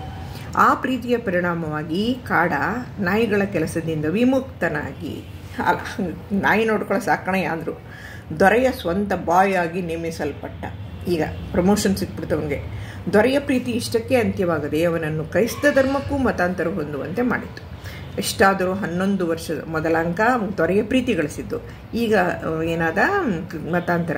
ಎಷ್ಟಾದರೂ 11 ವರ್ಷದ ಪ್ರಾಯದ ಹುಡುಗ ಜಾತಿ ನೀತಿಗಳ ವಿಷಯದ ತಿಳುವಳಿಕೆ ಇಲ್ಲದೆ ಬರೆದರೆ ನಮ್ಮ ದೇಶದ 75-80% ಜನ ಇಂಥವರೇ ಯಾವುದ್ರ ಬಗ್ಗೆ ತಿಳುವಳಿಕೆ ಇಲ್ಲ. ಎಲ್ಲ ವಿಮರ್ಶೆಯನ್ನು ಕೊನೆಯಲ್ಲಿ ಮಾಡೋಣ. ಹುಟ್ಟುವುದು ಕೆಲಸ ಮಾಡಲು, ಹೊಟ್ಟೆ ಹೊರೆಯಲು ಎಂಬ ಒಂದೇ ಒಂದು ಭಾವನೆಯಿಂದ ಬೆಳೆದ ಮಗು ಅವನಿಗೇನು ಗೊತ್ತು ತನ್ನ ಜಾತಿಯನ್ನು ತ್ಯಜಿಸಿ ವಿಧರ್ಮಿ ಆಗಬಾರದು ಎಂದು. ಯಾವ ಜಾತಿಯಾದರೇನು, ಯಾವ ಮತವಾದರೇನು, ಹೊಟ್ಟೆ ತುಂಬ ಕೂಳು, ಮೈ ತುಂಬ ಬಟ್ಟೆ, ಜೊತೆಗೆ ತಿಂಗಳಿಗೆ 2 ರೂಪಾಯಿ ಸಂಬಳ. 2 ರೂಪಾಯಿ ಅಂದರೆ ಇವತ್ತೇನೂ ಅಲ್ಲ, 2 ರೂಪಾಯಿ ನೋಟೇ ಇಲ್ಲ ಈಗ. ಆದರೆ ಯಾವ ಕಾಲದಲ್ಲಿ ಕತೆ ಬರೀತಾ ಇದ್ದೀರಾ? ಆ ಕಾಲದ 2 ರೂಪಾಯಿ ಅಂದರೆ ಇವತ್ತಿನ 200 ರೂಪಾಯಿ ಅಂತ ಅರ್ಥ. ಇಷ್ಟೆಲ್ಲ ಸಿಕ್ಕುವಾಗ ಜಾತಿ ನೀತಿ ಎಂದೇಕೆ ಸುಮ್ಮನೆ ಪೇಚಾಡಬೇಕು? ಗೊತ್ತಾಯ್ತಲ್ಲ, ಯಾರಿಗೆ ಜಾತಿ ಮುಖ್ಯ ಆಗುತ್ತೆ, ಯಾರಿಗೆ ಧರ್ಮ ಮುಖ್ಯ ಆಗುತ್ತೆ, ಯಾರಿಗೆ ಧರ್ಮ ಮುಖ್ಯ ಆಗಲ್ಲ ಅನ್ನುವ ಬಹಳ ಮುಖ್ಯವಾದ ಬೇಸಿಕ್ ಪ್ರಶ್ನೆಯನ್ನು ಗೌರಮ್ಮ ಎತ್ತಾ ಇದ್ದಾರೆ ಇಲ್ಲಿ. ಅದರಲ್ಲೂ ದೊರೆ ತನ್ನನ್ನು ತಮ್ಮ ಜಾತಿಗೆ ಸೇರಿಕೋ ಎನ್ನುವಾಗ ಬಡ ಕಾಡನಿಗೆ ಸಂತೋಷವಾಯಿತು ಎಂದರೆ ಆಶ್ಚರ್ಯವೇನೋ? ದೊರೆಯ ಜಾತಿಗೆ ಸೇರುವುದೇನು ಕಡಿಮೆ ಭಾಗ್ಯವೇ? ಕಾಡ ಕ್ರಿಶ್ಚಿಯನ್ ಆಗಿ ಜೋಸೆಫ್ ಕಾಡ, ಏನೂ ಹೆಸರು ಬದಲಾವಣೆನೇ ಇಲ್ಲ, ಕಾಡಾನೇ. ಕ್ರಿಶ್ಚಿಯನ್ ಆಗ್ತಿದ್ದಾಗ ಏನಾದ? ಜೋಸೆಫ್, ಭೈರಪ್ಪನವರ ಧರ್ಮಶ್ರೀ ಕಥೆಯಲ್ಲಿ ಸತ್ಯನಾರಾಯಣ ಅವನು, ಇನ್ನೇನೋ ಒಂದು ಸೇರಿಸಿದ್ರು ಹೆಸರು, ಅಷ್ಟೇ ಜೋಸೆಫ್ ಕಾಡ ಆಗ್ಬಿಟ್ಟ.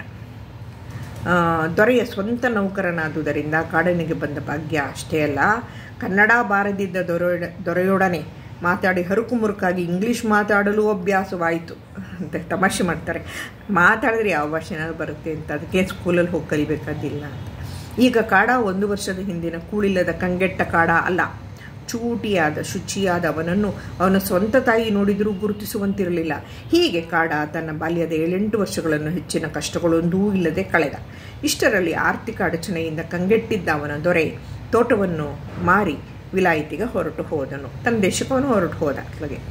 ಆದರೆ ಹೋಗುವ ಮೊದಲು ಹೊಸ ಯಜಮಾನನಿಗೆ ಕಾಡನ ವಿಷಯ ಶಿಫಾರಸು ಮಾಡದೇ ಇರಲಿಲ್ಲ. ತೋಟವನ್ನು ಹೊಸದಾಗಿ ಕೊಂಡ ಪ್ಲಾಂಟರ್ಗೆ ಆ ತೋಟವಲ್ಲದೆ ಬೇರೆ 4-6 ತೋಟಗಳಿದ್ದವು.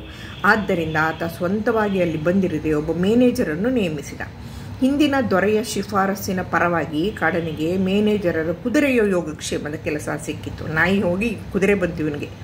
ಕುದುರೆ ಪ್ರಮೋಷನ್ ಅಂತ ಅನ್ನೋದಿದೆಯಲ್ಲ, ಅದನ್ನು ಬೇರೆ ರೂಪಕದಲ್ಲಿ ಹೇಳ್ತಾ ಇದ್ದೀನಿ ಅಷ್ಟೇ.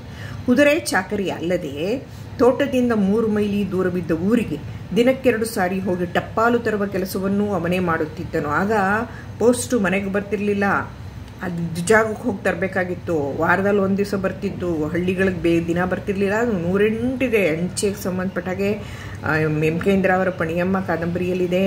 ಆ ಕಾಲದ ಯಾವ ಕತೆ ತೆಗೆದುಕೊಳ್ಳಿ, ಅದೇ ಹಳೆ ಸಿನಿಮಾಗಳು ನೋಡಿ, ಕಾರ್ಡ್ ಬಂತು, ಟೆಲಿಗ್ರಾಮ್ ಬಂತು ಅಂತೆಲ್ಲ ಹೇಳ್ತಾರೆ. ಈಗ ಮೊಬೈಲ್ ಇರೋದ್ರಿಂದ ಯಾವುದೂ ಇಲ್ಲ, ಕಾರ್ಡು ಇಲ್ಲ, ಏನೂ ಇಲ್ಲ. ಆದರೂ ಕೆಲವು ಅಫಿಷಿಯಲ್ ಇದರಲ್ಲಿ ಪತ್ರಗಳು ಇರ್ತವೆ ಅಷ್ಟೇ. ಕಾಡನಿದ್ದ ತೋಟದಿಂದ ಊರಿಗೆ 3 ಮೈಲಿ ಎಂದು ಹೇಳಿದೆನಲ್ಲ, ಹೆಚ್ಚಿನ ಕೆಲಸವಿಲ್ಲದ ಮ್ಯಾನೇಜರರ ಕುದುರೆಗೆ ವ್ಯಾಯಾಮವಾಗಲಿ, ಆ ಕುದುರೆ ಸುಮ್ಮನೆ ಕಟ್ಟಾಕಿರುತ್ತಲ್ಲ, ಅದು ಹೋಗಿ ಬರಲಿ ಅಲ್ಲಿಗೆ ಅಂದ್ಬಿಟ್ಟು ಕಾಡ ಟಪ್ಪಾಲಿಗೆ ಹೋಗುವಾಗ ಕೆಲವು ಸಾರಿ ಕುದುರೆಯ ಮೇಲೆ ಹೋಗುವಂತೆ ಹೇಳುತ್ತಿದ್ದರು. ಅವರು ಊರಿಗೆ ಹೋಗುವ ದಾರಿಯಲ್ಲೊಂದು ಮಾಪಿಳ್ಳೆ ಚಿಲ್ಲರೆ ಅಂಗಡಿ, ಮಾಪಿಳ್ಳೆ ಅಂದರೆ ಮುಸ್ಲಿಮ್ ಅಂತ, ಅವನು ಒಂದು ಅಂಗಡಿ ಇಟ್ಕೊಂಡು, ಅಂಗಡಿ ಯಜಮಾನ ಮುಮ್ಮು ಕಾಕ. ಇಲ್ಲೂ ಹೆಸರನ್ನು ಗಮನಿಸಬೇಕು ಮತ್ತು ನೆನ್ಪಿಟ್ಕೋಬೇಕು ಕೂಡ. ಕಾಡ ಅನ್ನೋ ಹೆಸರನ್ನು ನೆನ್ಪಿಟ್ಕೊಂಡು, ಹಾಗೇನೆ ಯಜಮಾನನ ಕಾಫಿ ಪ್ಲಾಂಟರ್ ಹೆಸರು, ಅಲ್ಲಿ ಇವನಿಗೆ ಸಿಕ್ಕಿದ ಹೆಸರು ಜೋಸೆಫ್ ಕಾಡ ಅಂತ. ಈಗ ಮುಮ್ಮು ಕಾಕ ಮುಸ್ಲಿಮು ವ್ಯಾಪಾರವಲ್ಲದೆ ಆಳು ಕಟ್ಟುವ ಮೇಸ್ತ್ರಿ ಕೆಲಸವನ್ನು ಮಾಡುತ್ತಿದ್ದರು. ಆಳು ಕಟ್ಟುವ ಅಂತನ್ನೋದನ್ನು ಕೆಲಸ ಮಾಡಿಸುವ ಅಂತ ಇಟ್ಕೊಳ್ಳೋಣ, ಮುದ್ರಣ ದೋಷಗಳಿವೆ ಅಂತ ಇದ್ಬಿಟ್ಟು ಓದ್ಬಿಡ್ತಾ ಇದ್ದೀನಿ. ಅದರಿಂದ ಕೆಲವು ಸಮಯ ಅವನು ಆಳು ತರುವುದಕ್ಕಾಗಿ ಆಳು ಕಾಫಿ ಕೆಲಸಕ್ಕೆ ಯಾವ ಕೆಲಸಕ್ಕಾದರೂ ಆಳುಗಳು ಬೇಕಲ್ವಾ, ಅದರಿಂದ ಆಳು ತರುವುದಕ್ಕಾಗಿ ಕನ್ನಡ ಜಿಲ್ಲೆ ಅಂದರೆ ದಕ್ಷಿಣ ಕನ್ನಡ ಅಂತ ಅರ್ಥವಂತಾಗ ಹೋಗಬೇಕಾಗುತ್ತಿತ್ತು. ಆ ಸಮಯಗಳಲ್ಲಿ ಅವನ ತಂಗಿ ಹುಸೇನ್ ಬೀಬಿ, ಅವಳ ಹೆಸರು ನೆನ್ಪಿಟ್ಕೊಳ್ಳಿ, ಮರಿದೆಯಲ್ಲಿ ಗೆರೆ ಹೇಳ್ಕೊಂಡು ನಿಮ್ಮ ಹತ್ರ ಇದ್ದರೆ ಇಲ್ಲದೇ ಎಲ್ಲರೂ ಒಂದು ಪೆನ್ನಲ್ಲಿ ಬರ್ಕೊಂಡು ನಾವು ಮತ್ತೆ ಕೇಳ್ಕೊಂಡು ಭಾಳ ಮುಖ್ಯವಾದ ಹೆಸರುಗಳನ್ನು ಮರಿಬಾರ್ದು, ಸುಮ್ಮನೆ ಅವನು ಅಂತ ಬರಿಬಾರ್ದು. ಹುಸೇನ್ ಬೀಬಿಯು ಅಂಗಳದಲ್ಲಿ ವ್ಯಾಪಾರ ಮಾಡುತ್ತಿದ್ದಳು. ತಾಯಿ ಮುದುಕಿಗೆ ಲೆಕ್ಕ ಗೊತ್ತಿಲ್ಲದಿದ್ದುದರಿಂದ ಹುಸೇನ್ ಬೀಬಿ ಕೆಲಸ ಕಾರ್ಯಗಳಲ್ಲಿ ಚತುರೆ, ಲೆಕ್ಕಾಚಾರ ವ್ಯಾಪಾರ ವ್ಯವಹಾರಗಳಲ್ಲಿ ನಿಪುಣೆ, ಸಾಲುದುದಕ್ಕೆ ತೆಳ್ಳಗೆ ಬೆಳ್ಳಗೆ ಲಕ್ಷಣವಾಗಿದ್ದಳು. ಅಣ್ಣ ಮುಮ್ಮು ಕಾಕ ಅಂಗಡಿಯಲ್ಲಿ ಕೂತರೆ ಆಗುವ ವ್ಯಾಪಾರಕ್ಕಿಂತಲೂ ತಂಗಿ ಹುಸೇನ್ ಬೀಬಿಯು ಕೂತರೆ ಹೆಚ್ಚು ವ್ಯಾಪಾರ. ಅಲ್ಲಿಗೆ ವ್ಯಂಗ್ಯ ಅರ್ಥ ಆಯ್ತಲ್ಲ, ಈ ಹೆಣ್ಮಕ್ಳು ನೋಡೋಕ್ಕೆ ಬರ್ತಾರೆ, ಅವರು ಎಲ್ಲಿ ಟೀ ಕುಡಿಯೋಕ್ಕೆ ಬರೋರೆಲ್ಲ ಟೀ ಬೇಕಿರಲ್ಲ, ಇವಳು ನೋಡೋಕೆ ಬಂದು ಟೀ ಕುಡಿತಾರೆ ಅಂತ ಮುಂದೆ ಹೇಳ್ತಾರೆ. ಸುತ್ತಮುತ್ತಲಿನ ತೋಟಗಳಿಂದ ಮೇಸ್ತ್ರಿಗಳು ಆಳುಗಳು ಎಲ್ಲ ಬೀಡಿ, ಹೊಗೆ ಸೊಪ್ಪು, ಎಲೆ ಅಡಿಕೆ, ಸೋಡಾ ಮುಂತಾದವುಗಳಿಗಾಗಿ ಅವಳ ಅಂಗಡಿಗೆ ಬರುವರು. ತೋಟದ ಒಳಗೆ ಇದ್ದಷ್ಟು ದಿನವೂ ಯಾವ ಚಟವೂ ಇಲ್ಲದಿದ್ದ ಕಾಡನಿಗೆ ದಿನ ಊರಿಗೆ ಹೋಗಿ ಬರುವುದು ಎಂದಾದ ಮೇಲೆ ಬೀಡಿ ಸೇದುವ ಅಭ್ಯಾಸವಾಯಿತು. ಸುರುವಿನಲ್ಲಿ ಕಾಡ ನೋಡಿ, ಕಾಡ ಅಂತಲೇ ಕರೀತಾರೆ, ಜೋಸೆಫ್ ಅಂತ ಕರೆಯೋದೇ ಇಲ್ಲ. ಆದ್ದರಿಂದನೇ ಮತಾಂತರವನ್ನು ಇವರು ಅಣಕಾಡ್ತಾ ಇದ್ದಾರೆ, ವ್ಯಂಗ್ಯ ಮಾಡ್ತಾ ಇದ್ದಾರೆ. ಸುರುವಿನಲ್ಲಿ ಕಾಡ ಊರಿನಿಂದಲೇ ಬೀಡಿ ಕೊಳ್ಳುತ್ತಿದ್ದನು.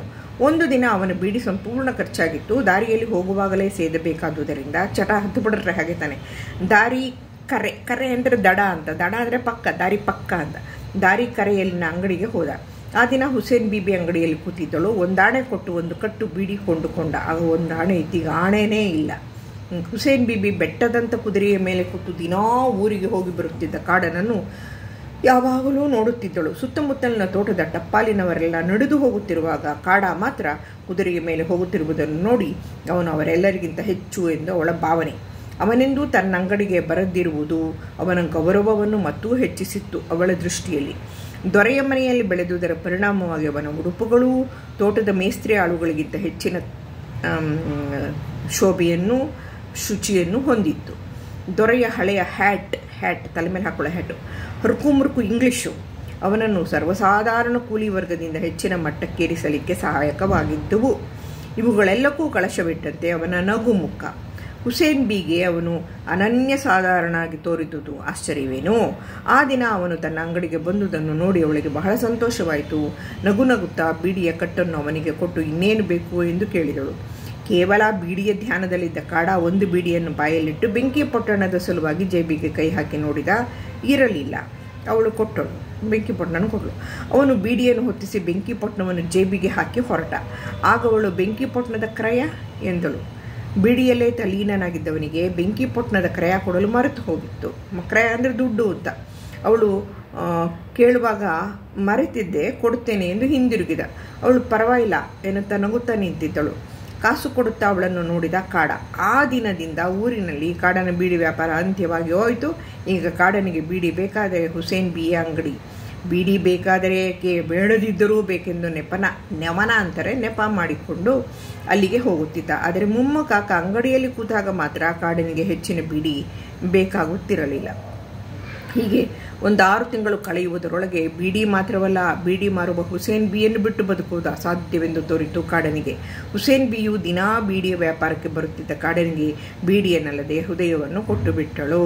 ಸೊ ಈಗ ಮುಸ್ಲಿಂ ಧರ್ಮ ಮತಾಂತರ ಆಗಬೇಕಾದ ಕಾರಣ ಆಗ ಒಂತುತ್ತು ಅನ್ನ ಅಂದೆ, ಈಗೇನು ಕಾರಣ? ಪ್ರೀತಿ ಅಲ್ಲ.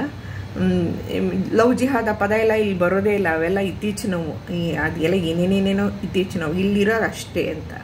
ಬೀಡಿಯ ನೆಮನದಿಂದ ಬೆಳೆಯುತ್ತಿದ್ದ ಅವಳ ಪ್ರಣಯ ಮುದಿ ತಾಯಿಯ ಮೂಲಕ ಮುಮ್ಮ ಕಾಕನಿಗೆ ತಿಳಿಯಿತು.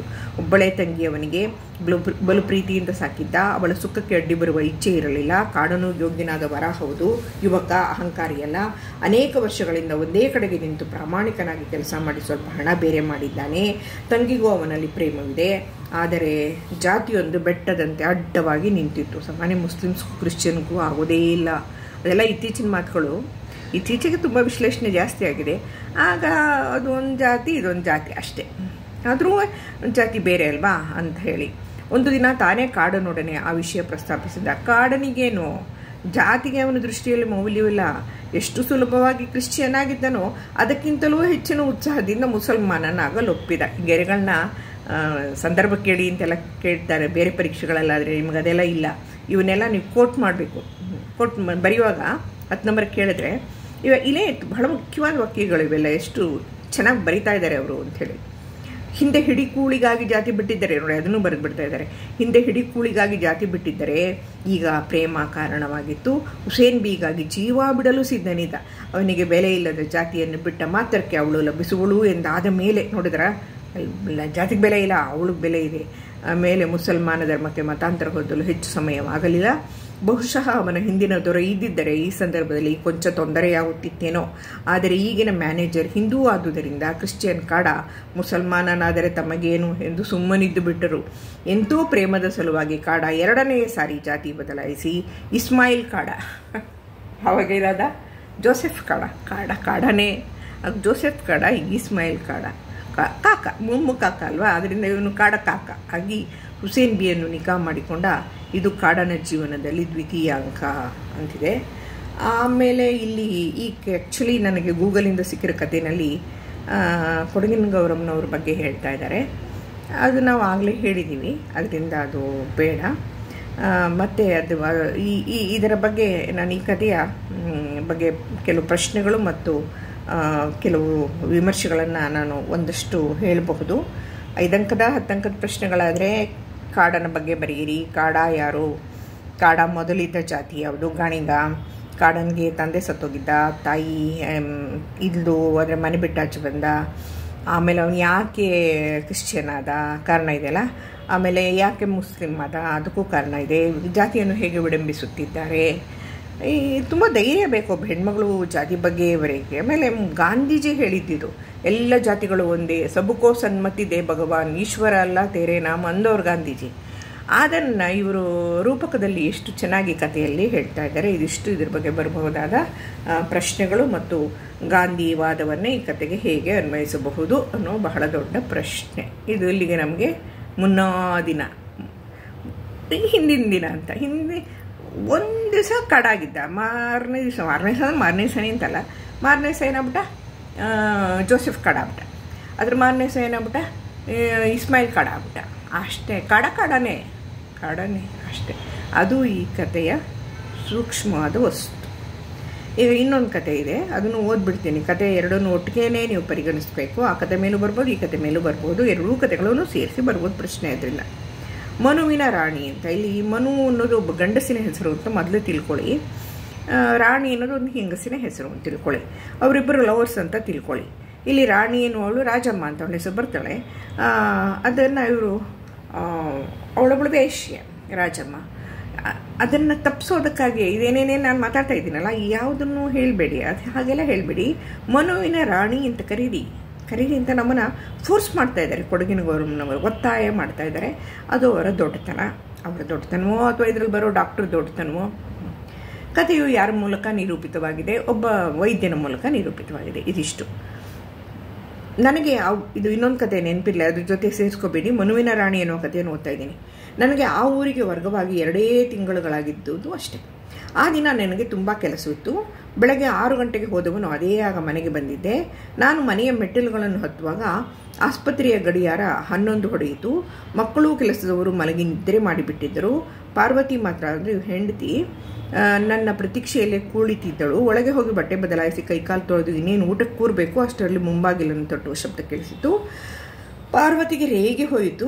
ಇಲ್ಲಿರುವ ಮುದ್ರಣ ದೋಷಗಳನ್ನೆಲ್ಲ ತಿದ್ದುಬಿಟ್ಟು ಹೋಗ್ಬಿಡ್ತಾ ಇದ್ದೀನಿ ನಾನು. ಯಾರು ಕಾಮನ್ ಸೆನ್ಸ್ ಇರೋರಿಗೂ ಗೊತ್ತಾಗೋಗುತ್ತೆ ಮುದ್ರಣ ದೋಷಗಳು. ನಿಮಗೆ ಸಿಕ್ಕಿರೋಂಥ ಅಕಸ್ಮಾತ್ ಕಳೆಗೊಡೋರ ಪುಸ್ತಕ ಸಿಕ್ಕಿದ್ರೆ ನಿಮಗೆ ಮುದ್ರಣ ದೋಷ ಇರೋದಿಲ್ಲ. ಪಾರ್ವತಿಗೆ ರೇಗೆ ಹೋಯಿತು. ಇದೇ ನೀವು ಬೆಳಗಿನ ಜಾವಕ್ಕೆ ಹೋದವರು ಈಗ ಬಂದಿದ್ದಾರೆ, ಒಂದಿಷ್ಟು ಊಟ ಮಾಡೋದಕ್ಕೂ ಪುರ್ಸೊತ್ತಿಲ್ಲ, ಅಷ್ಟರಲ್ಲಿ ಬಂದರು ಇನ್ನೊಬ್ಬರು. ಕದಾ ತಟ್ತಿರ್ಲಿ, ನಾನೇನು ಬಾಗಿಲು ತೆರೆಯುವುದಿಲ್ಲ ಎಂದಳು. ಹೌದು, ನಾನು ಬೆಳಗಿನಿಂದ ಹಸಿದಿದ್ದೆ. ನಾನು ಅಂತ ಹೇಳ್ತಾ ಇದ್ದೇನೆ ನೋಡಿ, ಈ ವ್ಯಕ್ತಿ 3rd ಪರ್ಸನ್. ಅಂದರೆ ಇಲ್ಲಿ ವೈದ್ಯನ ಮೂಲಕ ಕಥೆಯನ್ನು ಹೇಳಿಸಲಾಗಿದೆ ಅಂತ ನಾನು ಹೇಳಿದ್ದು. ಅದಕ್ಕೆ ಗೌರಮ್ಮನವ್ರು ಮಾತಾಡ್ತಾ ಇಲ್ಲ ಇಲ್ಲಿ, ಅಲ್ಲಿ ಗೌರಮ್ಮ ಮಾತಾಡ್ತಿದ್ರು ಮೊದಲನೇ ಕಥೆಯಲ್ಲಿ. ಆದರೆ ನನಗೆ ಮನಸ್ಸು ತಡೆಯಲಿಲ್ಲ. ಡಾಕ್ಟ್ರ್ ಅಲ್ವೇ, ಯಾರು ಬಂದು ಬಾಗಿಲು ತಟ್ಟಿದ್ರೆ ಪೇಷಂಟ್ ಬಂದ್ರು ಕೊಡ್ತಾರಲ್ವಾ. ಹೋಗಲಿ ಬಿಡು ಪಾರ್ವತಿ, ಬಾಗಿಲು ತೆರೆದು ಯಾರನ್ನು ವಿಚಾರಿಸು ಎಂದೆ. ಅವಳಿಗೆ ಇನ್ನಷ್ಟು ಕೋಪ ಬಂತು. ನಿಮ್ಮ ದಮ್ಮಯ್ಯ ಬೆಳಗಿನಿಂದಲೂ ಹೊಟ್ಟೆಗೇನೂ ಇಲ್ಲ, ಮೊದಲು ಊಟ ಮಾಡಿ ಆಮೇಲೆ ನೋಡೋಣ ಎಂದಳು. ಈ ಮಧ್ಯೆ ಬಾಗಿಲು ತಟ್ಟುವುದು ಬಹಳ ಜೋರಾಗಿ ಮನುಷ್ಯ ಪ್ರಾಣಿಯೊಂದು ಜೀವನ ಮರಣಗಳ ಮಧ್ಯೆ ಹೋರಾಡುತ್ತಿರುವಾಗ ನಾನು ಊಟ ಮಾಡುತ್ತಾ ಕೂತಿರಲೇ. ಎದ್ದು ನಾನೇ ಕದ ತೆರೆಯಲು ಹೋದೆ. ಪಾರ್ವತಿಯ ಕಣ್ಣುಗಳಲ್ಲಿ ನೀರು ತುಂಬಿತು. ದೇವರೇ, ಮೊದಲಿದ್ದ ಊರೇ ವಾಸಿಯಾಗಿತ್ತು. ಎಲ್ಲ ನಾನು ಬದಲಾಯಿಸಿ ಓದ್ಬಿಡ್ತಾ ಇದ್ದೀನಿ, ಇಲ್ಲಿ ಮುದ್ರಣ ದೋಷಗಳಿವೆ, ಹಾಗಾದ್ರೆ ನಾವು ಕೂತ್ಕೊಳ್ಳೋಕ್ಕಾಗಲ್ಲ. ಮೊದಲಿದ್ದದ್ದು ಊರೇ ವಾಸಿಯಾಗಿತ್ತು, ಈ ಹಾಳು ಊರಿಗೆ ಬರಲಾಗಿ ಊಟಕ್ಕೂ ಸಮಯವಿಲ್ಲ ಎಂದುಕೊಂಡಳು. ಪಾರ್ವತಿಯ ಕಣ್ಣೀರು ತುಂಬಿದ ಮುಖವನ್ನು ನೋಡಿ ನನ್ನ ಮನಸ್ಸು ನೊಂದರೂ ಆಗ ಅವಳನ್ನು ಸಮಾಧಾನಪಡಿಸುವಂತಿರಲಿಲ್ಲ. ಹೋಗಿ ಕದ ತೆರೆದೆ. ಕದ ತಟ್ಟಿದವನೊಬ್ಬ ಹುಡುಗ, ಸುಬ್ಬು ಅಂತ ಅವನ ಹೆಸರು. ಇಲ್ಲಿ ಸುಬ್ಬು ಯಾರು ಮತ್ತು ಡಾಕ್ಟರ್ ಹೆಸರು ಇನ್ನೂ ಬಂದಿಲ್ಲ. ಪಾರ್ವತಿ ಅವನ ಹೆಂಡತಿ ಹೆಸರು ಬಂದಿದೆ. ಮತ್ತು ಏನು ಇನ್ನೆರಡು ನಾನು ಮುಂಚೆನೇ ಹೇಳ್ಬಿಟ್ಟಿದ್ದೀನಿ, ಗೊತ್ತಾಗಲಿ, ಕನ್ಫ್ಯೂಸ್ ಆಗದೆ ಇರಲಿ ಅಂತ ಹೇಳ್ಬಿಟ್ಟಿದ್ದೀನಿ. ಸುಬ್ಬು ಆ ಊರಿನ ಬಿಟ್ಟಿ ಬಸವಯ್ಯ, ಅಂದರೆ ಎಲ್ಲರೂ ಬಿಟ್ಟು ಕೆಲಸಕ್ಕೆ ಕರೀತಾರೆ. ರಾಜಮ್ಮಂಗೂ ಅವನು ಕೆಲಸ ಮಾಡಿಕೊಡ್ತಾನೆ. ಏನೋ ಎಂದು ಕೇಳಿದೆ. ರಾಜಮ್ಮ ಅವರ ಮನೆಯಲ್ಲಿ ಭಾಳ ಕಾಯಿಲೆ ಅಂತೆ. ಕಾಯಿಲೆ ಅನ್ಕೋಬೇಕು, ಕಾಯಿಲೆ ಈಗಲೇ ಬರಬೇಕಂತೆ ಎಂದರ. ರಾಜಮ್ಮ ಅವಳ ಹೆಸರನ್ನು ಕೇಳಿದ ಕೂಡಲೇ ಕದಾ ತೆರೆಯುವಾಗಿದ್ದ ಸಹಾನುಭೂತಿ, ಕರುಣೆ ಎಲ್ಲೋ ಮಾಯವಾಯಿತು. ಆಗಿನ ಕಾಲದಲ್ಲೂ ವೇಶ್ಯನ ಎಷ್ಟು ಕೆಟ್ಟದಾಗಿ ನೋಡ್ತಾರೆ. ಮಾತು ಅವಳ ಬಗ್ಗೆ ಆ ಥರ ಮಾತು ಹರಡಿಬಿಟ್ಟಿರುತ್ತೆ. ಬೆಳಗ್ಗೆ ಬರ್ತೇನೆ ನಡೆ ಎಂದೆ. ಅವನು ಹೊರಟು ಹೋದ. ಕದ ಮುಚ್ಚಿ ನಾನು ಒಳಗೆ ಹೋದೆ. ಪಾರ್ವತಿ ಊಹಿಸಿದ್ದಂತೆ ನಾನು ಹೊರಟು ಹೋಗದೆ ಮರಳಿ ಬಂದುದರಿಂದ ಅವಳಿಗೂ ಸಮಾಧಾನವಾಯಿತು. ಊಟಕ್ಕೆ ಬಡಿಸುತ್ತಾ ಯಾರು ಬಂದವರು ಎಂದು ಕೇಳಿದಳು.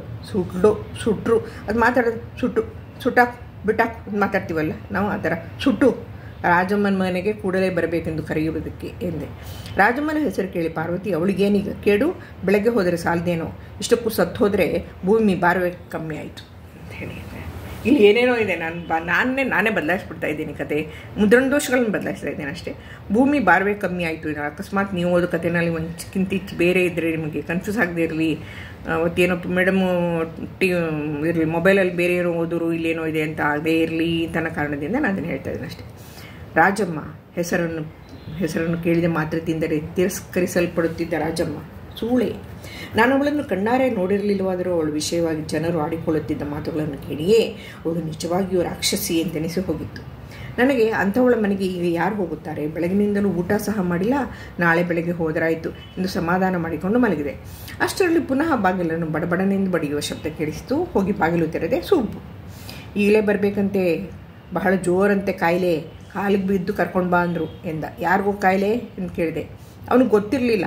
ಅಂತೂ ಕಾಯಿಲೆ ರಾಜಮ್ಮನಿಗಲ್ಲ ಎಂದು ತಿಳಿಯುತ್ತೆ. ರಾಜಮ್ಮ ಈಗಲೇ ಕರ್ಕೊಂಬ ಅಂತ ಹೇಳ್ತಾಳೆ ಅಂತ. ಅದರಿಂದ ಇನ್ನಾರಿಗೆ ಯಾರಿಗೇ ಆದರೂ ರಾಜಮ್ಮನಿಗೆ ಆದರೂ ಹೋಗಿ ನೋಡುವುದು ನನ್ನ ಕರ್ತವ್ಯ. ಇದು ವೈದ್ಯನ ಪ್ರಜ್ಞೆ, ಜಾಗೃತವಾಗುವಂಥದ್ದು.